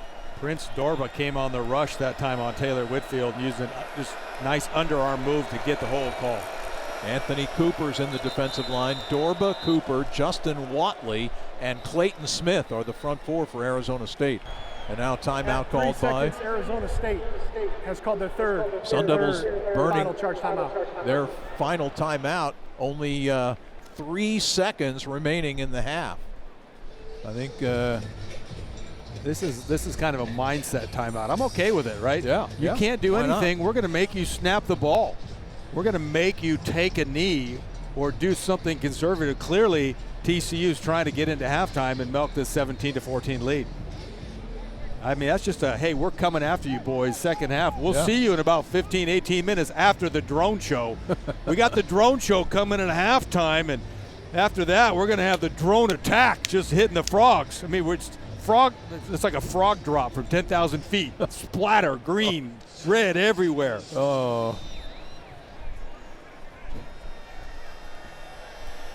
So let's see what they do. It looks like TCU is going to just be content to have Hoover take a knee on the final play of the half, and that'll do it. Have a frog drop right there. Very entertaining first half here. Sun Devils were on their heels for a while, fell behind 17-0, but the Sun Devils stormed back in the second quarter to pull within 3 at the break as we go down to Kevin Turner with Coach Dillingham. Coach, your defense did a nice job here down the stretch, 2 3-and-outs, and then your offense cashing in with 14 unanswered points. Yeah, I mean, we're just getting our butt kicked in field position right now. Don't convert a 4th down, then drive the field, fumble on the 35, And then the first punt exchange in the first half was 45 yards of exchange negatively for us. So we have 100 and something more yards and we're losing a football game. That's not good. We're seeing some personnel changes on the offensive line. How's that working out? It's good. I mean, you saw the efficiency we're there at the end. We're mixing and matching some people. All right, Coach, thanks a lot. Good luck in the second half. Thank you. All right, guys, let's go back upstairs. All right, thanks, Kevin, and thanks to head coach Kenny Dillingham as Arizona State coming back in this game. But Kenny makes a great point. Field position, and we talked about it a lot, was a huge factor in the first half. ASU is outgaining TCU 252 yards to 159. And yet, as he said, as Coach Dillingham said, the frustration for him is that his club still trails, though only by 3 here at halftime. Our score at the break, TCU 17, Arizona State 14. Jeff Munn will have our halftime report from the broadcast booth here at Mountain America Stadium after we take a break on the Mountain America Credit Union Sun Devil Radio Network.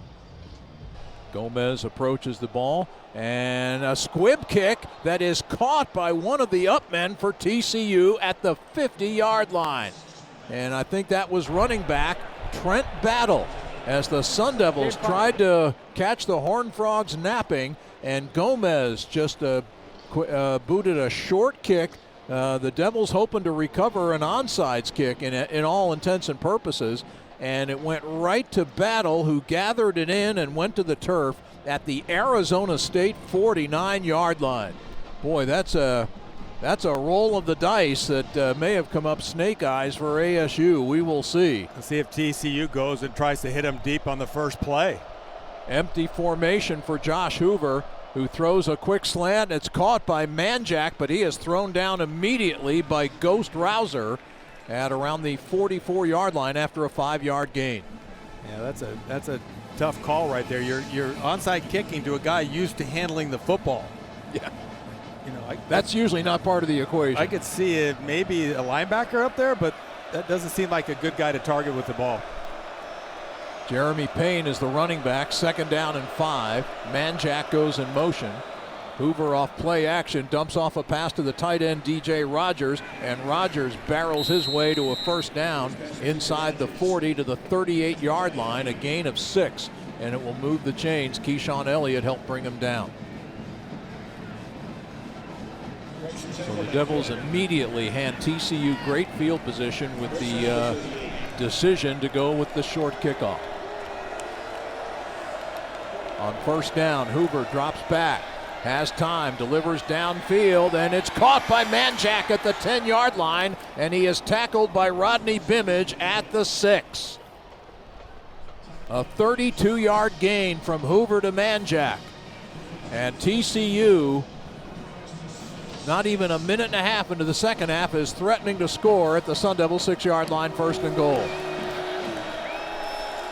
Handoff to Payne, and Payne slips and goes down. He's covered up by Kendrick Breedlove with an assist from Prince Dorba after losing a yard to the 7.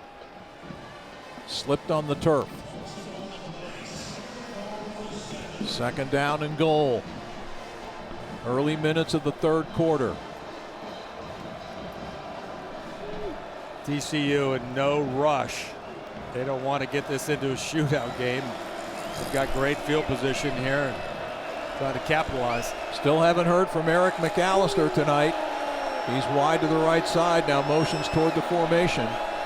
Hoover in the shotgun on 2nd down. A fake give, now lofts one for the end zone for McAllister, but overthrew him, incomplete.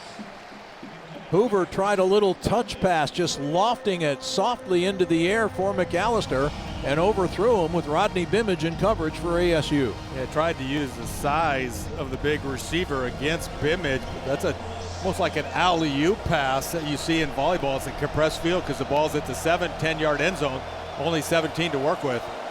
Now it's 3rd and goal. 3 receivers to the left of the formation. Trent Battle is in at running back. Watch the quarterback on the run. Hoover throws to the far side, a quick slant, it's intercepted. Boogie Wilson, the deflected interception, and he goes down at the 8-yard line. If only Wilson could have kept his feet, he could have possibly gone the distance, but he stumbled down at the 8, but still a huge defensive play for the Sun Devils, as ASU gets their first takeaway of the game. Boy, he's out. He has the ball. He's running and he's stumbling, trying to put that left hand down. Jordan Dwyer was the intended receiver and had the ball in his grasp and kind of juggled it. It went into the air, and Boogie Wilson came away with it.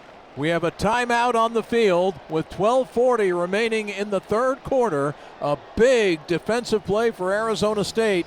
Sun Devils still trail 17-14 here on the Mountain America Credit Union Sun Devil Radio Network.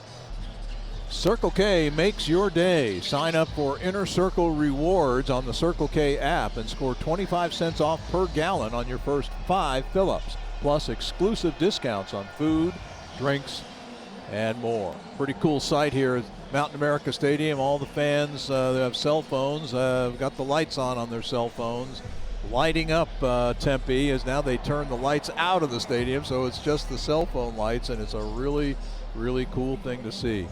I tell you what, it was something to behold, the thunderstorms, some of them with hail, that rolled through the Phoenix Tempe area early this afternoon, and really as late as about an hour and a half before kickoff. It was pouring here at the stadium, but the rains went away, and it's just a delightfully cool and comfortable evening for this Big 12 home opener, and a heck of a football game unfolding before our very eyes here.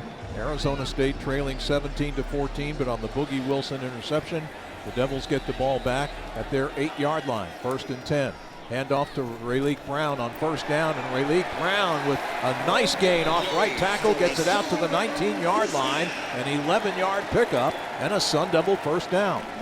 Right off right tackle and tight end. He took about 3 steps and he went beep beep. He took a little gap jump in the air, and wheels were running. This was like a tire that was going round and round. You sounded spinning like the Road Runner on those old cartoons, man. He just did that little shift in momentum and loved it. Beep, beep. 1st and 10 from the 19. Again, Levitt hands to Rayleigh, and this time a shorter gain off right tackle as he gets stood up after a couple of yards. Among the tacklers, Nnamdi Obiizor, the middle linebacker. The forward progress spotted to around the 22-yard line, so call it a gain of 3, 2nd and 7, as tight end Cameron Harpole comes out of the lineup. Malik McLean is heading back to the sideline as well. Or no, he's flanking out wide to the left side, I beg your pardon. Derek Eusebio is a slot to the left. Tyson is split wide to the right. Levitt again hands the ball off to Brown. This time Rayleigh is stacked up after about another 3-yard gain near the 25-yard line. A host of white jerseys around him. And up off the bottom of the pile again, it's Nnamdi Obiizor. So it'll be 3rd down and 4. Interesting kind of an RPO look. Remember how early in the games Sam had that run pass option out to the side? That time he elected to give it. Obiizor comes out. 2-yard gain, sets up 3rd and 5. ASU 3 of 7 on 3rd down conversion tries tonight. Levitt wants to throw here on 3rd down, does throw. It's caught by Malik McLean, who gets away from a primary tackler and gets upfield with a first down to the 39-yard line, a 14-yard pickup before safety Bud Clark finally got him down. Yeah, that was nice. They had 2 receivers to the left side, a cover 2 shell to that side, and McLean came across under the linebackers from right to left. Maybe that'll give Malik a little bit of confidence coming up with that big play, that 3rd down conversion. ASU's 4th 3rd down conversion of the night. Rayleigh Brown now motions into the backfield on 1st and 10 from the 40-yard line of Arizona State as Levitt rolls right, sets up, and he throws deep downfield for Jalen Hamilton. And Hamilton makes his first catch of the season. Jaron Hamilton on the deep throw downfield for 44 yards to the TCU 16-yard line. There is a flag down on the play. But it's 20 yards downfield in the defensive backfield, so I'd be shocked if this isn't defensive holding. What a job by Hamilton. Pass, holding, number 21, defense. That penalty is declined. It's on the play, completed pass, first down, Arizona State. You know, we're calling what's happening on the field, but if you're at home listening, you're missing a great ticket. You're not here in the stands. This place is about to erupt if ASU can punch this in. First and 10 from the TCU 16-yard line. A toss sweep to the right to Rayleigh Brown. Rayleigh tries to turn the corner and does, though he is forced out of bounds by Jamel Johnson. And he is out of bounds at around the 12-yard line, so it'll be a gain of 4. But how about the significance on this drive of first Malik McLean and then Jaron Hamilton coming up with huge receptions? And Eusebio's had a big catch tonight, just showing that off receivers really needed. Look at this set, Tim. 4 to the left, 1 to the right, which is Tyson. You're man-to-man with Tyson if you want it. 4 Sun Devil receivers to the left side. But Sam's looking right for Tyson. Throws into the end zone, leaps, and he can't hold on to it. Tyson, a great effort to try to haul in that pass. The coverage was from TCU's Vernon Glover. It looked like Tyson got a hand on it, deflected the ball, and then for a moment I thought it was going to be deflected into the waiting arms of Vernon Glover, but the pass falls incomplete. Nnamdi Obi-Izor was also back in coverage for the Horned Frogs. Obi-Izor is a linebacker trying to get out and help against man-to-man coverage on Jordan Tyson. He's uncoverable in college right now. Second and 10 from the 12. Again Levitt to throw. Now he'll run to the 10, to the 5, and he is tackled by Devin Deal at the 4-yard line with a first down on a first and goal, Arizona State. Yeah, he took a knee right to the head on that play. We'll have to kind of watch him, but great job by Sam. But at the end, he's diving forward and takes a knee right in the ear hole.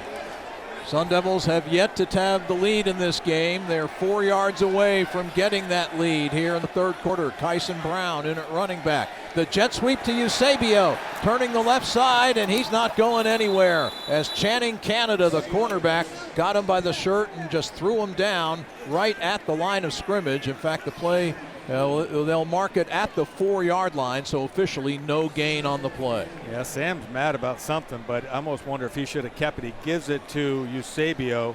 That was the same play that Sam took in for the touchdown. They just gave it the different look. When he faked the give to Eusebio. Correct. Now second and goal from the 4. Eusebio goes in motion from left to right. Levitt, the handoff to Rayleigh Brown, and Brown tests the middle of that TCU defense but doesn't find much there, and he is dropped after a gain of 1 to the 3. Jamel Johnson, one of those that came through on the play for TCU. So it's third and goal. The Sun Devils have a chip shot field goal from this point to tie the game, but they are 3 yards away from taking their first lead. They were trailing at one point 17-0 in this contest. It's now 17-14. Tim, ball's got to go to the right. There's man-to-man on trips to the right, double coverage on Tyson on the left. Brown motions to the right side. Levitt to throw, now takes off. Wanted to get a jump pass off, and he couldn't do so, and he is brought down by Tristan Johnson and Kylan Jackson. Johnson, a defensive tackle, Jackson, a nickelback. Levitt scrambled, looked like he was going to run, and then remember he had that jump pass here against Texas State 2 weeks ago. He actually jumped into the air and then came down with the ball, and they're going for it. Yeah, I'm shocked ASU's going for it here unless they try to draw him off sides with a hard count to try to get quick half the distance to the goal. I don't know about this. And maybe that's what they're trying to do. I think so, as Sam now turns and starts walking toward the Sun Devil bench. That was a good job by ASU, right? They tried to get up. They tried to get a quick offsides right there. They didn't get it. Offense, 5-yard penalty, and fourth down. Ball's on the left hash and it's close, so getting that delay of game actually helps them by moving it back 5 yards and getting a better angle for a left-footed kicker. Ball's on the left hash. Indeed it does. Now Jesus Gomez has missed his only try tonight. It was a 46-yarder. This one will be spotted at the 16-yard line on the near hash, so it will be a 26-yard attempt by Gomez to tie the game with just over 7 minutes remaining in the third quarter. Ball's down. Gomez puts it up in the air and puts it through. And the Sun Devils have tied the ball game, and on that game-tying field goal from Jesus Gomez, Mountain America Credit Union sends another $250 to the Sun Devil Club. Just another way Mountain America Credit Union is giving back and supporting Sun Devil athletics. Mountain America Credit Union, the official credit union of Sun Devil football. Timeout with exactly 7 minutes to go in the third quarter. It's now a tie ball game. ASU 17 and TCU 17. You're listening to Arizona State football on the Mountain America Credit Union Sun Devil Radio Network. That Kia scoring drive for the Sun Devils, 12 plays, 83 yards. The big pass play to Jaron Hamilton set up, and the payoff, a 26-yard Jesus Gomez field goal that ties the game. That's the good news. The bad news is the Devils unable to finish with a touchdown when they could have taken the lead by punching it into the end zone. Nonetheless, we're all knotted up at 17. ASU has come all the way from 17 points down to tie the game. And I don't think Jesus Gomez will be trying an onside kick here. As Gomez, a line drive kick, and that goes down inside the 25, inside the 20-yard line, and goes out of bounds and was tipped out of bounds. A penalty marker is down. It looked like a Horned Frog player got over to the far side of the field and put hand on the ball before it went out. I think the ball was tipped, but the official in the back called it out of bounds, so they'll talk about it. Should get it straightened out. As there was no touch by the receiving team to kick off out of bounds. Ball be placed at the 35-yard line. First down, TCU. So it's a penalty on Arizona State. No touch on replay. Interesting on the kicking game. I guess the wind, it must be so strong. They're just afraid of a kick, or going from south to north. I don't know. They're kicking into the wind here in this third quarter. Yeah, but blast it back there and just play special teams. That's one thing, though. The Sun Devils will have the wind at their back in the fourth quarter. Keep that in mind. So TCU takes over at its 35-yard line, 1st and 10. Off play action, Hoover drops back, looks, throws to the far side of the field. The pass is complete to Jordan Dwyer, and he is bumped out of bounds by Keith Abney at the 46-yard line after an 11-yard gain and a first down. Sun Devils got to make sure they put a little pressure on Hoover. He's pretty comfortable in the pocket. He just slid to the right, found an out route to the left side. 1st and 10, again a play fake, a throw to the far side of the field, incomplete. It looked like a cross-up between Hoover and Jordan Dwyer. Dwyer was heading down that far sideline with Keith Abney in coverage, and Hoover threw a shorter pass thinking that Dwyer would stop the route or shorten up on the route. Instead, it's 2nd and 10 from the 46. 6:36 remaining third quarter, game tied at 17. Empty formation for TCU. Josh Hoover's throw to the near side is caught by Manjack, and Manjack slips out of 2 tackles. Martell Hughes could not bring him down, but Manjack only able to get an extra yard before the Devils rallied to help Martell Hughes. Martell Hughes, Tate Romney, the 2 backers in there. Blazin Lono Wong, a defensive lineman, came over to help on the play. It's a gain of 5, so it's 3rd and 5. The Horned Frogs now in Sun Devil territory at the Arizona State 49-yard line. And again, it's an empty formation for TCU. As Hoover gets the pass off, and it's caught by Manjack. A quick slant, he catches it, tackled immediately, but has a first down at the 42-yard line. Martell Hughes on the stop, but Texas Christian moves the chains. Good job by TCU realizing the mismatch. You've got your slot receiver against the linebacker. They hit it on the left side for a little curl route. Trent Battle is in now at running back. 3 receivers line up to the right of the formation. A pump fake, and now the pass to Hoover is caught by tight end Chase Curtis. And Curtis has a first down the near sideline, out of bounds at the 21-yard line, a 21-yard gain. Boy, Ghost Rouser is so close to balls and just can't seem to tip this one away. He undercuts the out route to the tight end, just misses it. TCU on the move, a play fake. Hoover throws, the catch made by Manjack, who fights his way inside the 5-yard line and is tackled at the 1 by Rouser. But it's 1st and goal, TCU. 20 yards on the pickup, and the Horned Frogs are knocking on the door to regain the lead here. Hoover hands the ball to Battle, and Battle fights forward, and I don't think he gets in there. Haven't gotten a signal yet, except from one of the TCU offensive linemen. His opinion doesn't count here. And he is down short of the goal line. And the last one to get up off the bottom of the pile for the Sun Devils, Justin Watley. And now Tate Romney, Martell Hughes, Blazin Lona Wong, Elijah O'Neal, Jacob Rich-Kungaika all come into the defensive lineup for Arizona State. 2nd and goal inside the 1. 2 backs up ahead of John Denman. Hoover will try the quarterback sneak, and the tush push works as the touchdown is scored by Hoover to put Texas Christian back on top. All 3 of their touchdowns tonight have been rushing touchdowns.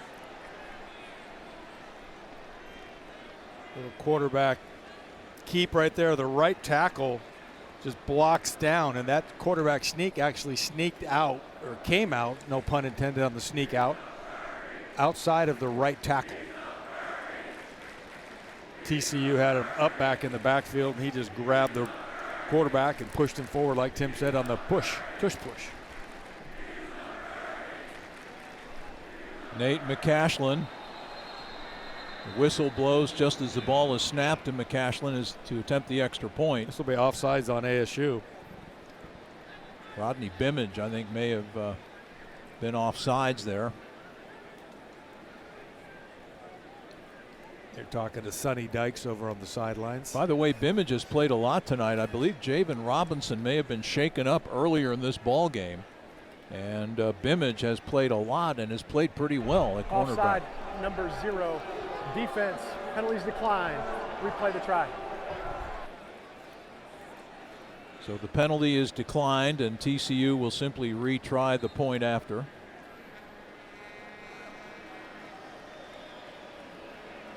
With 4:02 left to go in the 3rd quarter. Didn't take them long to regain the lead after the Sun Devils got the tying field goal.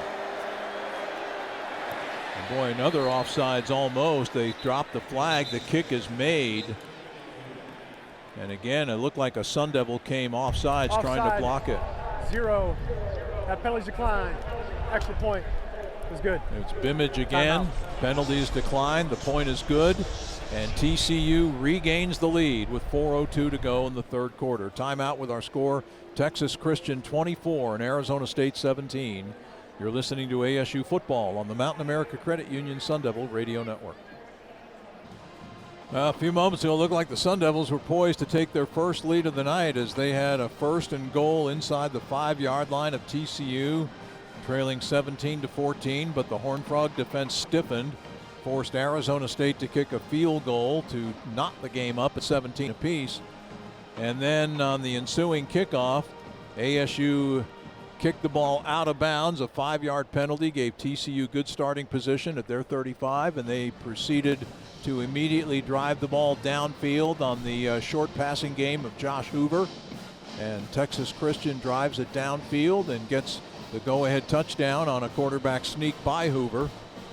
So with 4:02 to play in the 3rd quarter, the Sun Devils are going to have to play catch-up again, trailing 24-17. Yeah, the last 2 kickoffs have been interesting, right? One a squib kick to a running back, and then another squib kick. And I think it's again, it gets back to that wind. Is it KT? Is it that much wind down there? Or No, we're just making it up? No, guys. Hey, the wind has really settled down. It was gusting at about 18 to 20 in the first half, and now I'd say it's about 5 to 7 miles an hour. So it's settled way down from where it was in the first half. Boy, but special teams, field position have been big factors in this football game. And you heard Kenny talk about that with KT in the interview just after halftime, or after the first half ended. Jaron Hamilton, who had a big pass reception that led to that tying field goal a few moments ago. Yeah, remember, watch, these guys have been squib kicking too. But this one is booted deep. And it goes bounds. out of bounds. It goes out of bounds just before it went through the end zone. The official back there has kickoff out of bounds. Kicking team number 99, ball replaced at the 35-yard line, first down. That's exactly the way TCU's scoring drive to the go-ahead touchdown started. They got the ball at the 35. Now the Sun Devils likewise start at their 35. You know, they did not want to kick it to Turbo right there as they tried to kick it away from an angle it towards the pylon. And that all gets back to that kickoff return from 2 weeks ago, huh? It's just, and then he had that big catch too. Yep. You know, where you could just kind of see, okay, he's a little quicker than the average human. Sam Levitt's having trouble getting a play called, or he's missing a receiver. Levitt has come over and basically gets Cameron Harpole and tells him where to position. Eusebio now checks into the lineup, and he is split wide to the left. We have too many men on the field, though, don't we? Arizona State's going to be penalized. 12 players in formation. Offense, 5-yard penalty. First down. Boy, that's got to be really frustrating. That's kind of inexcusable there. Wow. Devils give up 5 yards. The 5 they got on the out-of-bounds kick because they couldn't get their personnel right on the first play of the series. Yeah, you give up 5, but more importantly, you're behind the 6 now, 1st and 15. Indeed you are. Jordan Tyson goes in motion. Looks like he said something to Sam as he went across the formation.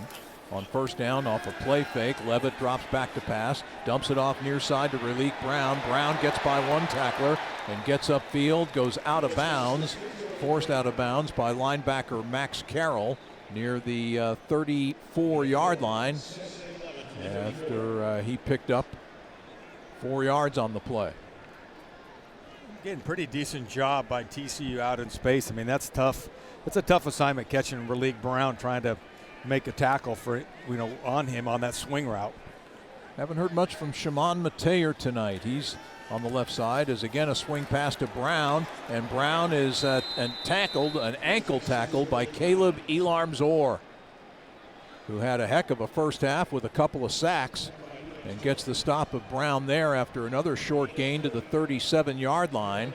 It'll be a 3rd down and 8 for the Devils with just over 3 minutes to go in the third quarter. Arizona State trailing it 24-17. Levitt gets the snap, gets the pass off, complete to Mateer, and Mateer lowered his shoulder into Jamel Johnson, the safety, as he went out of bounds, and it looks like Shimon is going to be a buck short. The runner short of the line to gain, 4th down. A yard short. He's out at the 44 into the ASU bench. Needs the 45. And it looks like the Sun Devils are going to go for it as Kyson Brown has checked into the lineup. Kyson Brown and Raleek Brown are both in there right now. And Raleek will split to the left side of the formation. Kyson Brown remains in the backfield. On 4th and 1, a play fake. Levitt being chased. Scrambles downfield, gets the pass off, and a sliding catch made by Jordan Tyson at the 42-yard line of TCU. Holy moly, a 14-yard gain. Nickelback Austin Jordan was bringing the heat on Levitt, chasing him out of the pocket. Sam scrambles to his right and gets the pass off, and a sliding catch by Tyson at the 42. Well, those two just have something special right there, because I thought he was going to go to the receiver in the flat. He went to the second crosser, which was Tyson. Tyson now 5 catches, 107 yards, and here's Raleek Brown with a nice gain off the right side of the offensive line as he runs it down to the 35-yard line for a 7-yard pickup. You know, those types of plays a lot of times will just invigorate the offensive line. Like, all right, those skill guys are just making plays that are just crazy highlight plays. Let's just go blow them off the ball and establish a line of scrimmage. Tyson with his 9th career 100-yard receiving game tonight as Raleek Brown has a first down and more. Bumped out of bounds along the far sideline by safety Jamel Johnson. After a first down run to the 25-yard line, a 10-yard gain for Raleek Brown, who is closing in on another 100-yard rushing game here tonight. 14 carries, 91 yards for Raleek Brown.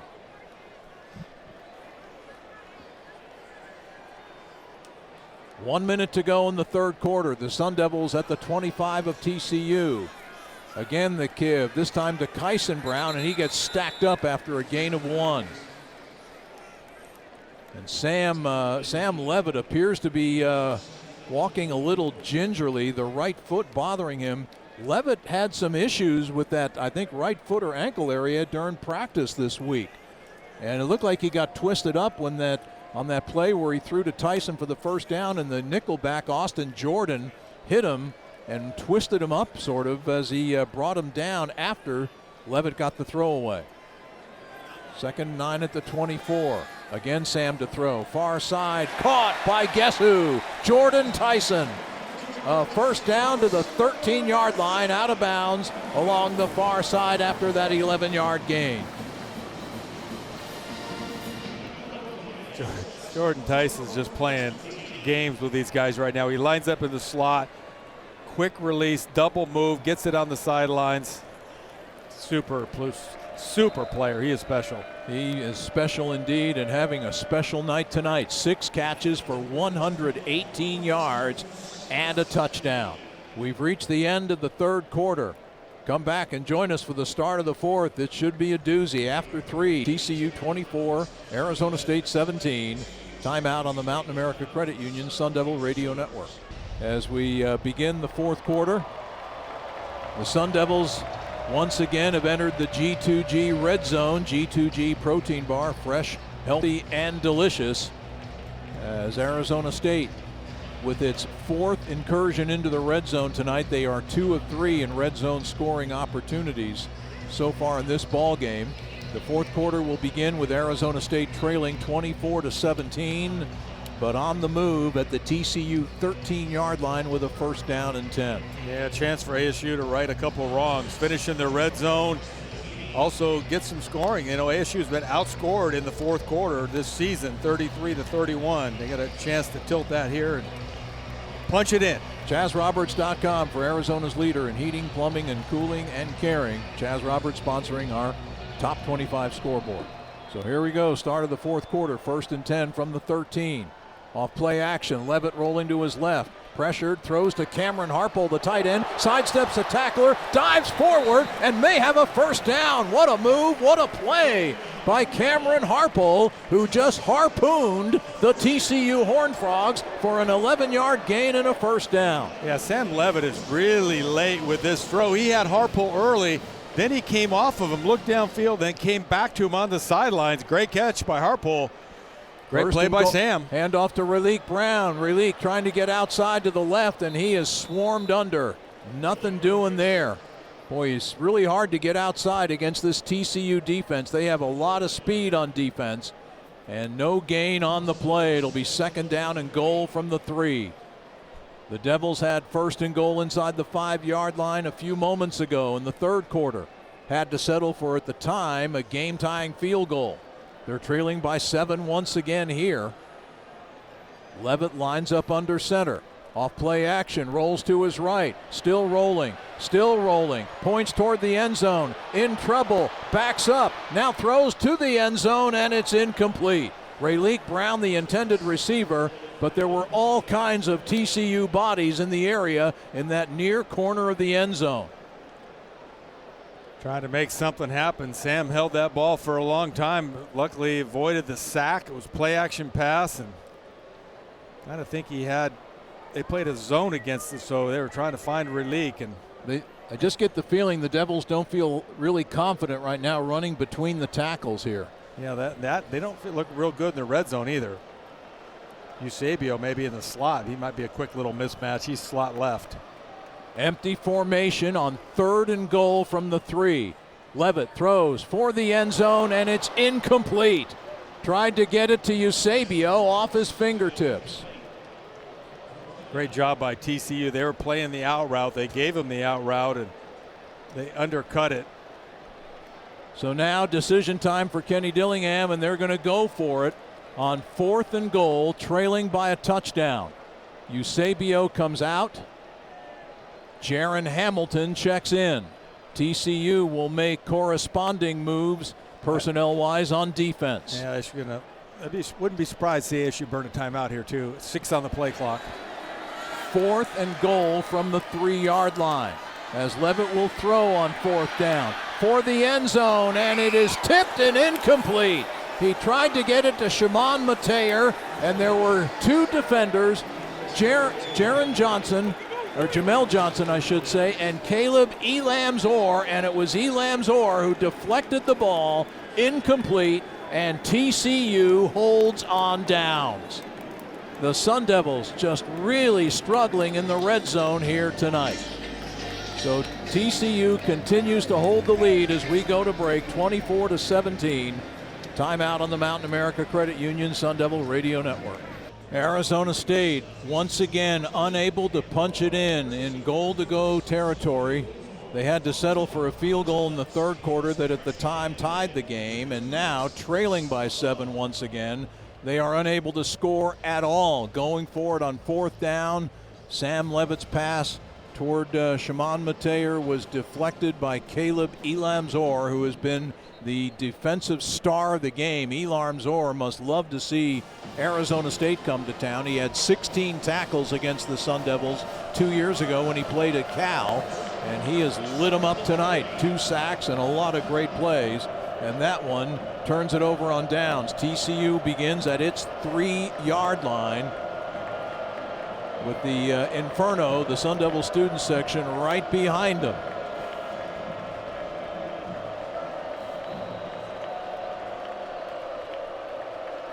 TCU now heads up to the line of scrimmage. Jeremy Payne is the running back. Hoover's in the end zone in the shotgun. And now Hoover will come up and change the play. Keyshawn Elliott trying to communicate with his defensive teammates. On first down, they hand it to Payne. Payne slips out of one tackle but is dropped immediately by Ghost Rouser. I think Justin Watley had the first crack at him, couldn't bring him down, but Ghost Rouser was right there and drops Payne for a loss of 1 to the 2. Watley's got a shot in the backfield. He comes down flat. Payne gets to the outside, but Ghost Rouser, the leading tackler for ASU, comes in and makes his, I believe, his 9th tackle on the game. 2nd and 11 from the 2. Empty formation. Hoover in the shotgun in the end zone. Hoover to pass. Gets the quick pass off of the middle, and that is caught by the tight end Rogers. DJ Rogers gang tackled at the 8-yard line after a 6-yard pickup. Among the tacklers, the safeties, Boogie Wilson and Ghost Rouser. Quite a nickname combo, Boogie and Ghost, right? It'll set up a 3rd down play. 3rd and 5 from the 8. Just underway, early minutes of the 4th quarter. TCU 24, Arizona State 17. Again, an empty set for Josh Hoover. Now Payne motions into the backfield, motions out of the backfield. Hoover's throw over the middle is tipped. Oh, almost a diving interception by Ghost Rouser. Could not hold on to it, but tips the pass away to set up a 4th down punt. That was a great call by Brian Ward, because you had a tight end matched up on Keyshawn Elliott. They were trying to go to the tight end, and they sent the safety to the receiver that they thought was going to be the target, and they undercut the route. Almost had the pick. Ethan Craw is back deep in his end zone to punt it away. Here comes the punt block unit. Craw just gets it off. It's a high, short kick into the breeze, and it checks back and is down at the 39-yard line of TCU. A 31-yard punt, no return. And the Sun Devils again with splendid field position and an opportunity to tie the ball game once more, trailing 24-17. But before they do that, let's step aside for a break here on the Mountain America Credit Union Sun Devil Radio Network. Well, in some ways, it's been a frustrating night for Arizona State. To wit, the Sun Devils tonight have outgained TCU, a team that came into this ball game, by the way, with the 14th best total offensive number in the country. ASU with 407 yards, TCU 271, and yet the Sun Devils have yet to lead in this game and currently trail by 7, 24-17, but they have plenty of time to do something about that. 12-16 left in regulation, and after that short punt by Ethan Craw, Arizona State will take over in terrific field position at the TCU 39-yard line. But Rapper, the emerging issue of this game is the Devils' inability to finish drives. Inability to run between the tackles.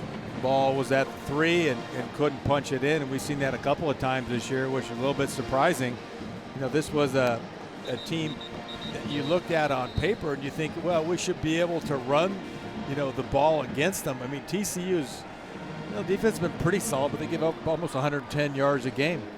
The Devils have rushed for 147 yards and are averaging better than 4.5 yards per rush. But you got a lot of those Sam Levitt, too. Yeah, a lot of those are two big runs by Sam Levitt, who tonight has a total of 50 yards rushing and 11 carries, including a 24-yard scramble that was a run for the ages.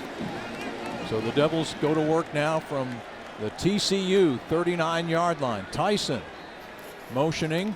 Levitt back to pass, delivers near side to Tyson, catches at the 40 and gets upfield to the 35-yard line, where he's tackled by cornerback Channing Canada after a 4-yard gain. Little trickery there, trying to take the deep shot. It was covered. They recover. Quarterback Levitt just checks it back down. It's a nice check down when you can throw the ball to Jordan Tyson as your secondary receiver. So now Tyson, Eusebio, and Mateer all split to the left side. Malik McClain, the lone receiver, to the right. Rayleigh Brown is the running back. On second down, Levitt's throw is caught by Shimon Mateer, and he appears to have a first down, tackled just inside the 29-yard line of TCU by Jamel Johnson, and it looks like Mateer is injured on the play. Shimon Mateer in pain. He is down with his face in the ground. It looks like he got hit low in the legs. Hope it's not a knee injury, but a little cross over the middle. Shimon Mateer was an honorable mention, all Big 12 performer last year for the Sun Devils after transferring in from Cincinnati. Technically, he transferred in from Colorado. He was a star at Cincinnati, went to Colorado for a spring, and then left Deion Sanders' program to come down here, and has been a great addition to this team. Yeah. Mateer had 12 receptions combined in the last 2 ball games. Tonight, Shimon 3 receptions, 26 yards, and he appears to be okay as he is up and has walked over to the Sun Devil bench. Yeah, Johnson, the safety, hit him low. He kind of hyperextended that knee and probably got a little trepidation. I'm sure just thinking it was could have been something worse, but glad to see him walk off. Kyson Brown now in at running back. Eusebio split to the left, Tyson to the right. The give to Kyson Brown off right tackle, and a nice hole for Kyson as he gets down to around the 22 before he gets dropped on the play. Pickup of 6 yards. The tackle made by cornerback Javon McIver. Again, for the most part, I think TCU's tackled pretty well in space. Yeah. They're on the perimeter. I mean, it's 6 or 7 yard game, but you're one-on-one back against the corner, and they made the tackle. 2 tight ends, Harpole and Mateer, both in there now. On second down, again, it's Kyson Brown getting the call, but this time he runs right into a TCU defender. And I think that might have been Tristan Johnson, big defensive tackle, who wrapped him up. And no gain on the play, so another big third down here. 3rd and 4 from the Horned Frog 22-yard line. ASU 5 of 12 on third downs tonight. Jordan Tyson motions from right to left. Rayleigh Brown is the running back. So it's a trips left now for ASU. Levitt looks left, throws left, caught by Tyson, spins away from a tackler. Flag down on the play as the ball is fumbled but recovered by Eusebio. There is a penalty marker. There are 2 penalty markers, and this may be against Arizona State. Yeah, they're going to get a legal block as a rub route that time between Pass Eusebio. Interference, number 83. Offense, 15-yard penalty. Replay, third down. That is a killer.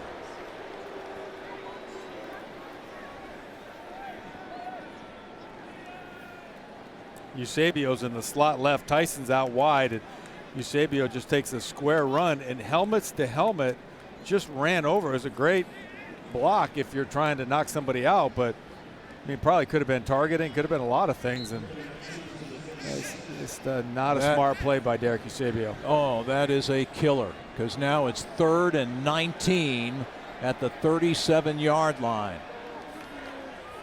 Pressure coming. Levitt in trouble. Spins away to his left. A lot of open room to run. Sam will take off. He gets inside the 30 and is dragged down well short of the first down at the 26-yard line. He picks up 11, but he had a long way to go to get a first down and couldn't quite get there. Yeah, that was a nice job by Devin Deal, that outside defensive end. I mean, he was able to run really pretty well and able to stop Sam from picking that thing up. So the field goal unit will come on. No gambling here on 4th and 8. So Jesus Gomez, who has one field goal tonight, he is 1 for 2 on the evening. This will be about a 43-yard attempt, the same distance from which he hit the game winner last week. This kick is on the way, and that kick is no good. Wide to the right. Goodness gracious. Gomez missing for the second time in 3 tries tonight, and again the Sun Devils come away empty.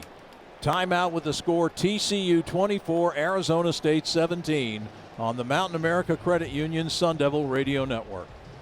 9:07 left to play, and Arizona State really struggling to finish drives tonight, trailing 24-17, and Kevin Turner, Kenny Dillingham has been livid talking with the officials during this timeout, hasn't he? Yeah, he's been John at the line judge, the center judge, and now Vanderveld, the white hat, finally came over, and Vanderveld's nodding his head almost like agreeing with what Kenny is trying to sell. So I'm not sure what the plea is, but from our perspective, Hines Ward said that was a legal block right away to the line judge on my side of the field. Talking about the Derek Eusebio play, right? Yes, the Derek Eusebio contact. They believe it was a legal design block. It's interesting to go back. The only way it's okay is if the ball's behind the line of scrimmage. Because I didn't see the catch. Maybe you can block. What's the rule, KT? Can you block while it's in the air? If he's already caught the ball, then he's allowed to block. So I think that's what they were arguing, that he had already made the catch by the time Eusebio made contact. Otherwise, it's illegal, as you guys pointed out. Sun Devils turned away after the missed Jesus Gomez field goal. And how ironic, 2 of last week's heroes in Baylor, Derek Eusebio and Jesus Gomez. Eusebio with an illegal block on 3rd down, and Gomez has missed 2 out of 3 field goals in tonight's game, both of them inside 50 yards, where he has been virtually automatic throughout his career. So TCU takes over on downs at the 26-yard line, its own 26. On 1st down, Josh Hoover, a pump fake, scrambles away, but is brought down on a beautiful ankle tackle by Keyshawn Elliott. And the play loses about 3 yards to the 23-yard line. Boy, that was a huge tackle, because it looked like Hoover was going to escape towards that TCU sideline. It's a blitz. Both backers come, but Elliott reroutes after getting blocked and makes the tackle. Officially a loss of 4, 2nd down and 14 from the 22. Handoff on 2nd down. Battle bounces off one tackle, gets upfield, and a nice gain by Trent Battle. He was on first contact going to be dropped for no gain, but he ends up getting out to the 33-yard line. That's a gain of about 10 yards, and it'll set up a 3rd and manageable for TCU, 3rd and 3. Just over 8 minutes left to go in regulation. A huge 3rd down play here. TCU 4 of 10 on 3rd downs tonight. Yeah, they seem like man-jack in these situations. He's lined up to the right. He's got Breedlove on him. And it's an empty formation on 3rd and 3. As Hoover again looking for that short pass, and again has it complete for a 1st down, this time to Ed Small, a 6-foot freshman wide receiver from Austin, Texas, and it's a 16-yard gain out to the 44 and a 1st down. Yeah, Breedlove lined up on him inside. You got the 2nd or 3rd receiver inside on the slot, runs a little slant route. Nice throw by Hoover. Clock continues to tick away, under 7.5 minutes remaining. Sun Devils trail 24-17. They've trailed all night long. A play fake. Hoover in trouble, and Clayton Smith drops him. Smith burst through along with Elijah O'Neal, but it was Smith with the primary pressure, and Clayton gets the sack. They spot it back at the 34-yard line. That's a loss of 10. Third sack of the night, the fourth sack of the night for the Arizona State defense. In fact, each team with 4 sacks. That time Clayton Smith was lined up in the middle. He came around the center. Colton Deary put speed right up the gut. 2nd and 20 from the 34. 3 receivers to the right side. Hoover looking that way, delivers over the middle, and it's incomplete. Martell Hughes with a deflection. That pass, I think it was intended for the freshman wide receiver Dozie Ezekanma. And so it is a 3rd and 20. The clock stops on the incompletion. 6:29 left to go. A gigantic play for Arizona State's defense here. Yeah, Martell Hughes does a nice job of getting under that post route. Has 2 hands on it, unable to bring it in. 3 receivers and a bunch set to the right. Hoover drops back again. The pressure coming, and Dorba gets him and drops him. Prince Dorba with the sack.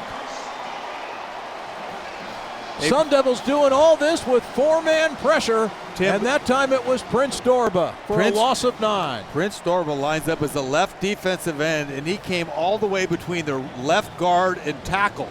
He looped like 4 holes to the right and got home on that blitz. A lot of short kicks. I tell my kick returner to get up closer. Ethan Craw in to punt it away. Another very short, high kick. And it takes a TCU roll, however, inside the 30-yard line of Arizona State and is down at around the 27. That ends up being a 48-yard punt when it looked off the foot like it was just going straight up in the air. Took a decided roll for TCU, but the Sun Devils hold on downs, get the ball back, and now they've got 5:42 in which to try to get this game tied up. Timeout with our score, TCU 24, ASU 17, here on the Mountain America Credit Union Sun Devil Radio Network. 5:42 left to go, and the Sun Devils will get another possession to try to tie this game, trailing 24-17. But Rapper, they sure need to figure out a way to finish drives, something they have not done on their last 4 possessions. Yeah, Sean Crespin just pulled a great note and handed it down here. Last 4 drives, ASU has been at the TCU 25, we fumbled. The TCU 9, we made a field goal. The TCU 3-yard line, lost it on downs, could not convert. And the TCU 26 and punched it in. So 4 times you've had the ball inside the 26-yard line and come away with 3 points. And you have 435 yards offense compared to 270. So, you know, it's all about finishing drives, getting opportunities. The nice thing is you got 5:42. You have 3 timeouts left. Plenty of time. You just need 1 or 2 things to go ASU's way. I know the first thing Kenny Dillingham will think to himself at this moment, how is my team losing a game when I've outgained the opponent 435 yards to 270? My defense has held one of the highest, most explosive offenses in the country, an offense averaging 517 total yards coming into tonight to 270 yards, and we're on the short end of the scoreboard. Yeah, they've done a nice job, though, bend not break, right? Their defense has given up a lot of yards, but not any points. First down, handoff to Rayleigh Brown, finds room down the near sideline, a foot race down to the 40-yard line and out of bounds for the first down is Rayleigh Brown. Boy, that one came oh so close to going the distance as Rayleigh got outside off right tackle and turned that one into a foot race. A 35-yard run. Shimon Mateer back in there, and he makes a nice block on the defensive end. The linebacker takes a bad angle, and Rayleigh bounces it down the sideline. But more importantly, had great balance, avoiding that white line, stayed in bounds. Rayleigh Brown now 16 carries, 125 yards. He'll get a chance for more here, but this time short gain. Gets to the 36, a pickup of maybe 2 as defensive end Paul Oyewale in on the tackle, a sophomore from Houston.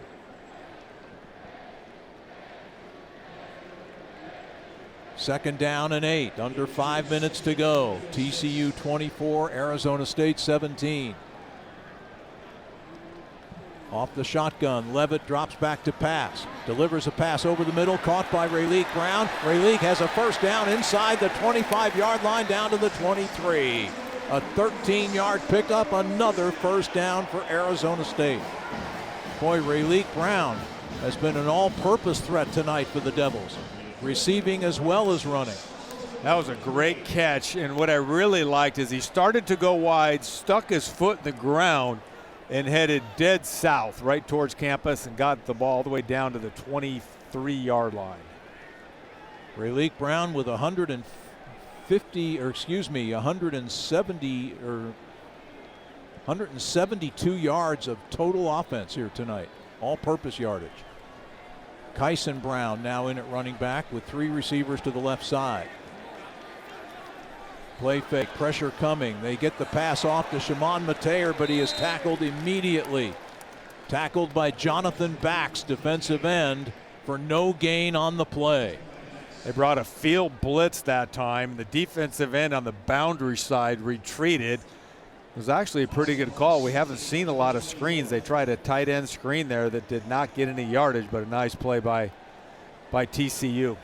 Boy, Andy Avalos, their defensive coordinator, former head coach at Boise State. His guys have been ready to go when the Devils have gotten deep into TCU territory. Levitt throwing downfield for the end zone. A leaping catch. Oh, the pass incomplete.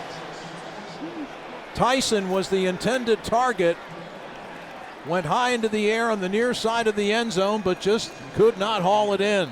I'll tell you, TCU is blitzing on every down. They brought, I think, 6 that time. Tyson lines up, slot to the right, and he's open. The ball's just late getting to him. I mean, he's got a shot. 3rd and 11.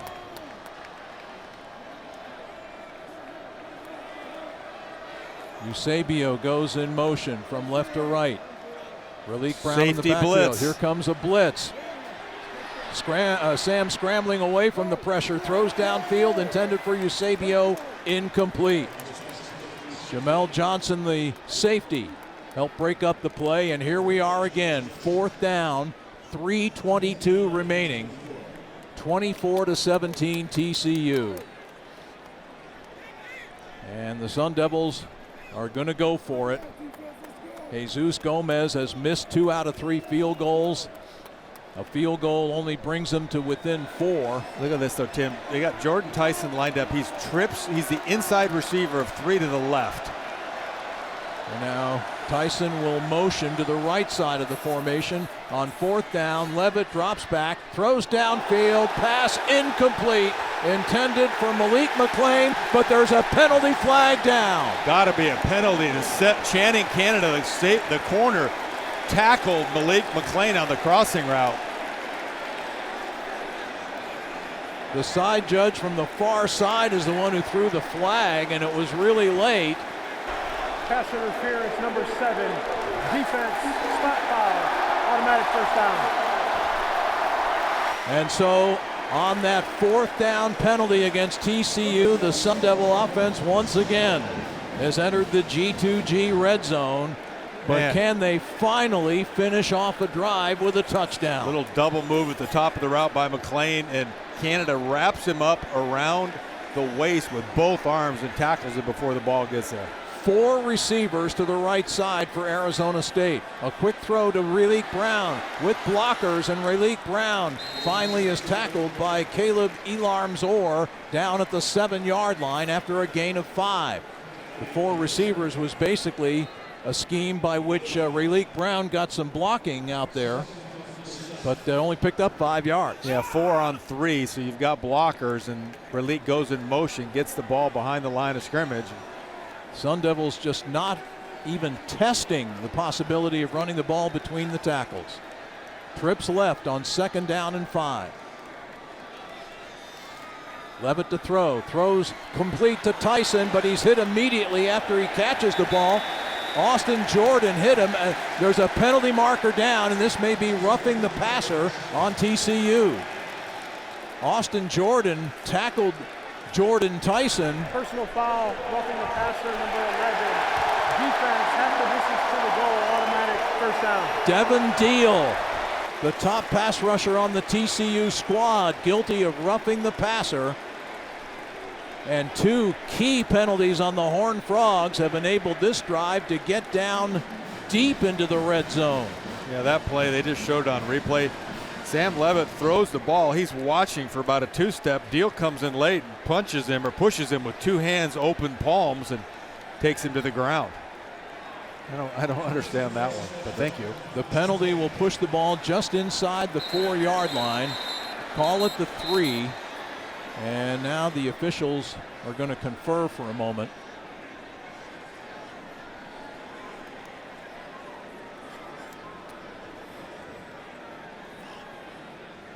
The conversation's taking place at around the 11 or 12-yard line. Arizona State approaching the line for a 1st and goal play at the 3. And you heard Jeff a moment ago recite the litany of frustration for ASU in the second half on drives that have gotten so deep into TCU territory, 4 of them that have netted just 3 points. Here they are needing a touchdown to tie, once again knocking on the door at the 3-yard line, 1st and goal. Handoff to Raleek Brown, and Brown is stacked up for no gain. Bud Clark, the safety, came up to lead the defensive surge for Texas Christian. No gain, 2nd and goal at the 3. They did try to run that time and had no success. Yeah, like a little power scheme that time. They tried to pull the backside tight end and get through from left to right. Raleek kind of bouncing, looking for a hole along that ABC gap going from the left to the right. Couldn't find anything. 2 tight ends, Kamari Anderson, Cameron Harpole, and Shimon Mateer, 3 tight ends, all split to the left. They pass it quickly to Anderson. He catches and gets tackled immediately by Channing Canada. And it loses a yard. The Sun Devils' offensive execution in the red zone has been horrible in the second half.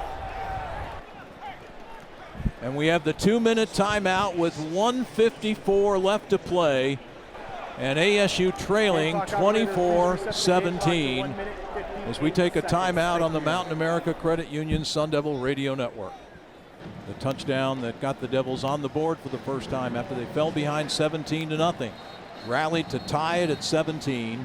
TCU has taken a 24-17 lead. The second half story has been the extraordinary frustration of the Arizona State offense, time and time again getting deep into the red zone, time and time again failing to finish drives. Here they are, 3rd and goal from the 5-yard line as Levitt throws for the end zone, and the pass is tipped incomplete. Tried to get it to Tyson, and the ball was deflected by cornerback Channing Canada. And so now it comes down to this. This is the 5th time in this second half that Arizona State has driven deep into TCU territory, and the Sun Devils have a total of 3 points to show for it. This may be their last chance to try to get back in the game. 4th and goal from the 5-yard line. Levitt gets the snap. Levitt looks. Levitt throws for the end zone. Caught for a touchdown. Caught by Jordan Tyson at the back of the end zone with 1:50 left to go in regulation.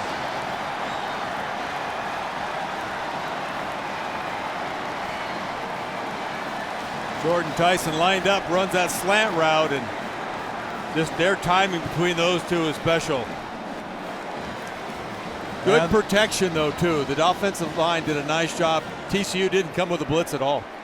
The Sun Devils will try for the extra point to tie the game. Jesus Gomez on to attempt to square it at 24. Snap, set, kick, up, good. All square again with 1:50 remaining in regulation. Arizona State 24, TCU 24.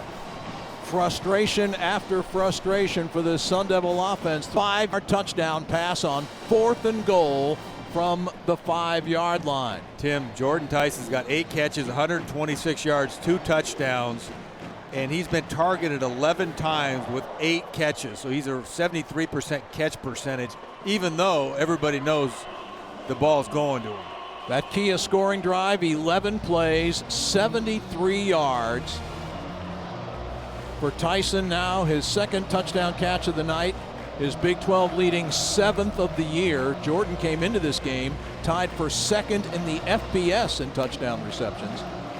And Sam Levitt now with 8 touchdown passes on the year, 2 tonight, both to Tyson. Levitt has run for the Devils' other touchdown.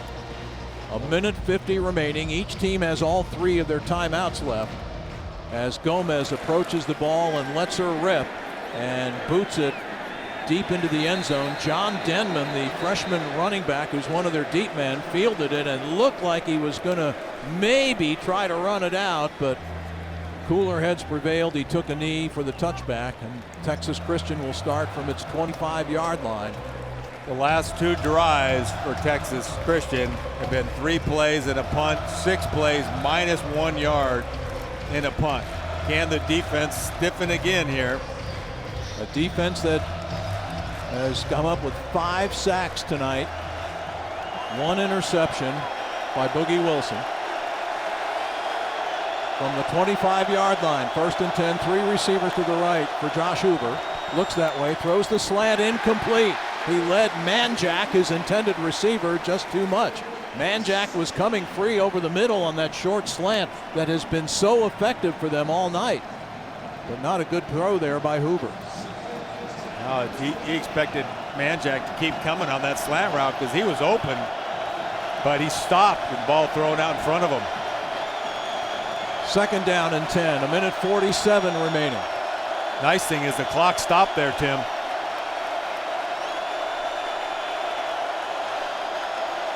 There's the snap. Hoover drops back. Here comes the pressure, and he goes down. The Fumble, ball's out. fumble. The ball's out, and I think Arizona State has it. The Sun Devils have recovered the fumble. Hoover was sacked. Prince Dorba.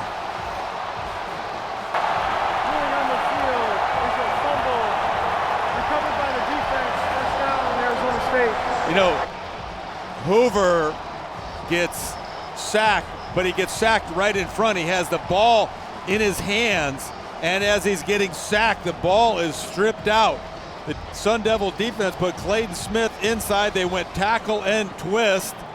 Prince Dorba comes up with it. Unbelievable. Just ripped it out of Hoover's hands as Hoover was going down in Dorba's arms. You know, Hoover has one hand on the ball, and you know, if that ball hits the ground while his hand's on it, it's a dead ball. The Sun Devils take over at the 15-yard line of TCU. What a play by Prince Dorba. That was bad quarterback play, having one hand on that ball. Here's Rayleigh Brown trying to get outside. Brown dragged down. It might have been a face mask penalty as the tackle was made by nickelback Austin Jordan. It'll either be a horse collar or face mask, one of the two, methinks. Personal foul, horse collar tackle, number 1. Defense, half the distance to the goal, automatic first down.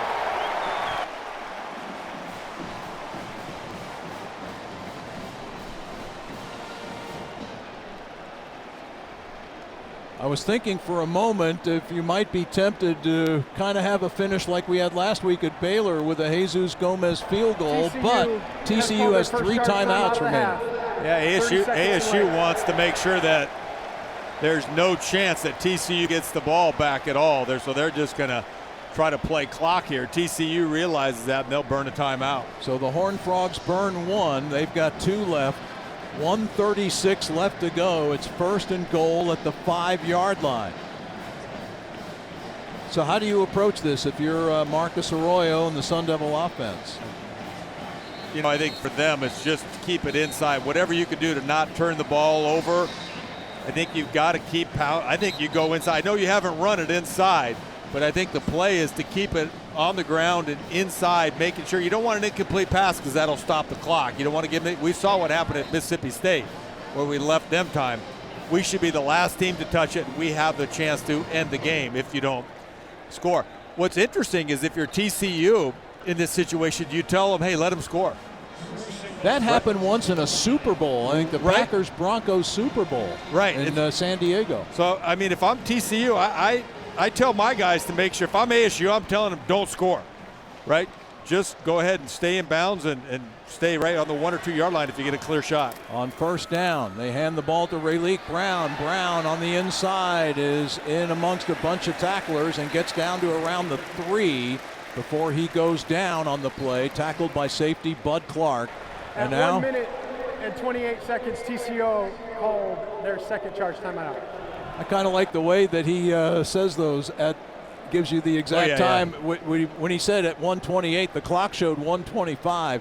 So that's his way of not only telling you the timeout was called, but to tell the clock operators you got to put 3 more seconds back on the clock in any event. So now, Rapper, if you do the math, there's 1:28 left. This will be a second down and goal. The ball spotted at around the 3 yard line. Yeah, I think you got to go now, right? You're not going to be able to run the clock out because they've used their timeouts. So they do have 1 remaining. TCU does. But I still think, if you're ASU, you can run it, and then you come up for they'll call timeout. That'll be what, 3rd down. So yeah, this is second down coming up here. Go ahead and run it. Let them call the timeout. Just keep pounding it. But I think you got to. I don't know. I think you just got to be inside, don't you? You really feel comfortable rolling out, whatever throwing? Gives you the best hope of ball security. Exactly. I don't think you're going to see the ball go in the air. If you can run it in for a touchdown, great. But if not, you can take it right down to the end and kick a field goal. On second down, here's Sam Levitt, and he gets sandwiched as he is brought down by Elam's Orr after a short gain of 1 to the 2 yard line. 1 minute and 23 seconds. TCU called their 3rd and final charge timeout. So TCU calling its 3rd timeout with 1:23 left to go. That was a good call right there. They faked the jet sweep. They scored on it earlier, tried to get Sam up the middle. He took a big hit, but he's so good with ball security. So now it's 3rd and goal at the 2. If you are unable to punch it in on this play, you can take the play clock down to probably 54 seconds? 45, 50 seconds, somewhere in there. And ASU has a timeout, so you don't really worry. You use the field goal after a timeout. Let it run all the way down, take the field goal. So, TCU probably going to get the ball back. That's the thing, and they're so explosive offensively. Yeah, they don't have a timeout. The defense has been playing great. Last 3 drives have been. The defense has been phenomenal. Right. Here in the second half. Boy, and just almost for your own self-esteem as an offense to be able to punch in a touchdown when they've come close so often tonight. Yeah, exactly. And have been so futile in terms of getting the ball into the end zone prior to that last tying touchdown by Tyson. Putting Sam under center to make sure they get a good snap. Hand off to Rayleigh Brown. Brown tries to push forward. Levitt tried a little tush push, and there's a penalty flag on the play.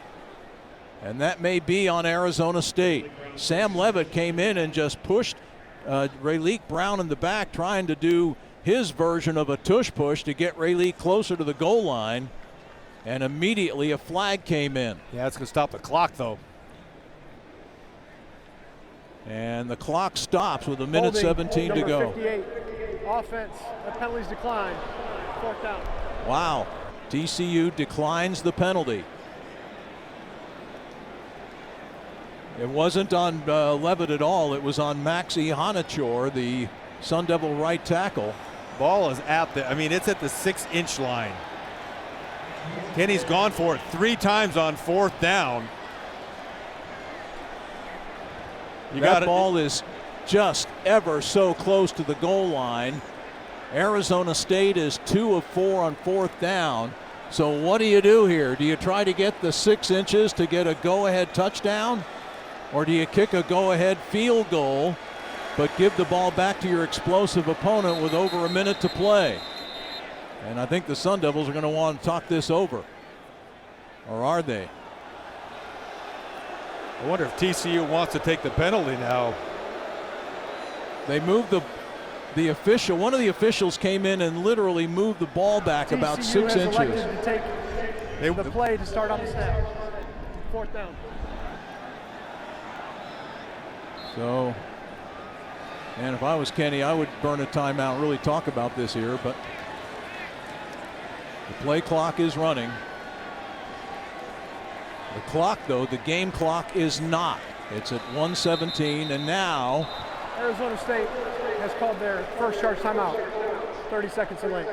Sun Devils do call a timeout. I think you really need to regroup and really talk about things here. This is such a monumental decision. I mean, Kenny's gone for it so many times tonight. Are you really not going to go for it now?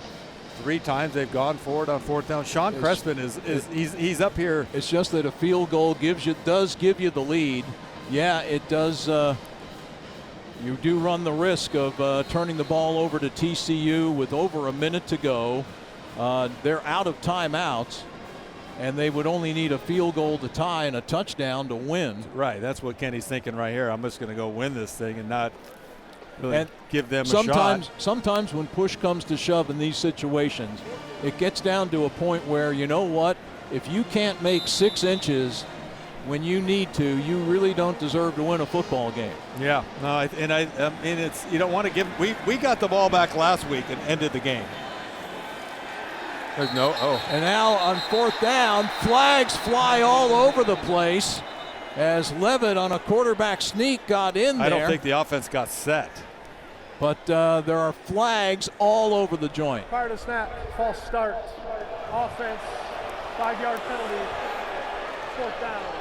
And so the decision now has been made for them.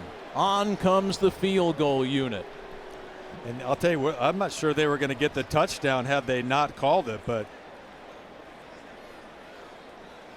yeah, I don't know that he got in.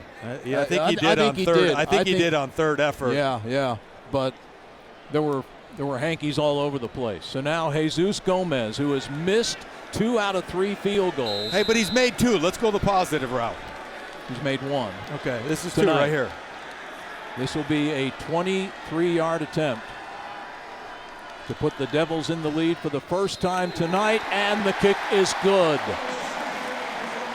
And with that field goal, Arizona State takes its first lead of the game with 74 seconds remaining in the game, 27-24.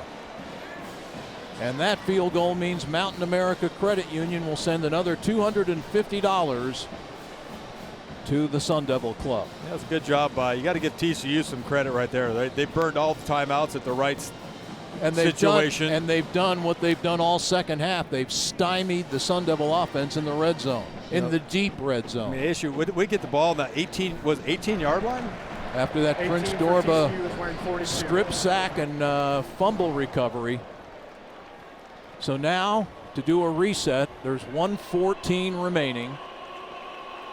ASU with a 3-point lead. TCU out of timeouts. They have one of the most explosive offenses in the country. But on a night when Arizona State has outgained the Horned Frogs 500 yards to 260, the Devils only now have taken their first lead of the contest. Here's Gomez with the kickoff, and he boots it away, boots it deep, and Denman, the running back, is going to bring it out. And he gets out, and he is dropped at around the 12-yard line. Bad decision. You know, some of that's on coaching. The last kickoff, Denman wanted to bring it out, and they told him to stay. Maybe they told him to bring it out. I don't know, but if you have a freshman back there, it has to be crystal clear. You're going to bring it out if you're in bounds. If it's in the end zone, you're not going to bring it out. That's coaching communication to whatever extent you want to take it to. Tate Romney and Martell Hughes teamed up on the tackle. And so now TCU begins at its 12-yard line. 1st and 10. Trailing by 3 with 1:09 left to go. On 1st down, a throw over the middle, caught by DJ Rogers, tackled immediately by Jordan Crook and Martell Hughes. The tackle made at the 21-yard line after a 9-yard gain. But he's Clock short. continues to run. TCU out of timeouts. 54, 53, 52 seconds left. Second down and 1. Hoover again looks to throw. Gets that pass off. Intercepted! Martell Hughes! And he goes down at the 27-yard line! Sweet Fancy Moses! Martell Hughes comes up with a potential game-clinching interception. Martell Hughes, remember he tipped the ball earlier on a pass? He is so good in space. He's that off linebacker in coverage, gets underneath it and got down quick. He didn't try to run with it and get stripped back out. That's great job by the coaches right there. Arizona State has called their second charge timeout of the half. Martell Hughes, one of the most improved players in the Big 12 Conference, comes up with the defensive play of the year for the Sun Devils. And now with 44 seconds left, it's probably one knee, maybe two, and Arizona State with an improbable come-from-behind win. Sam Levitt takes the knee. The Sun Devils have had blackout magic before. In 2024, a year ago, they beat 16th ranked Utah in the blackout. In 2018, beat 15th ranked Michigan State. 2017, they beat number 5 Washington. 2013, they beat number 20 Wisconsin. In 2021, they beat Missouri, and now it is TCU as Arizona State wins it 27-24, coming back from 17 points down for an improbable come-from-behind victory. Let's go down to the field with Kevin Turner now. Kevin? I'm holding his hand up right now. Martell, you were hanging around the hoop all night long. Walk us through that game-clinching interception. I made a mistake in the drive before, and I knew I had to clean it up and make one for the team.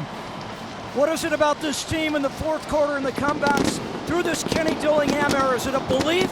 Is it the skill? Is it the coaching? What is it? It's the heart and the love we have for each other. That's all it is. That's all it is.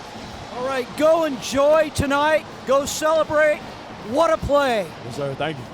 Martell Hughes, ladies and gentlemen. Boys, let's go back upstairs. Oh, my. I tell you, Martell's about the calmest, coolest, most collected dude in the building. Man, what a play by Martell Hughes. Arizona State fell behind in this game 17-0. Time after time after time in the second half, got deep in the red zone, couldn't punch it in, but somehow they battled through it and prevail in a doozy. Final score, ASU 27, TCU 24, and we're back at Mountain America Stadium after these messages on the Mountain America Credit Union Sun Devil Radio Network.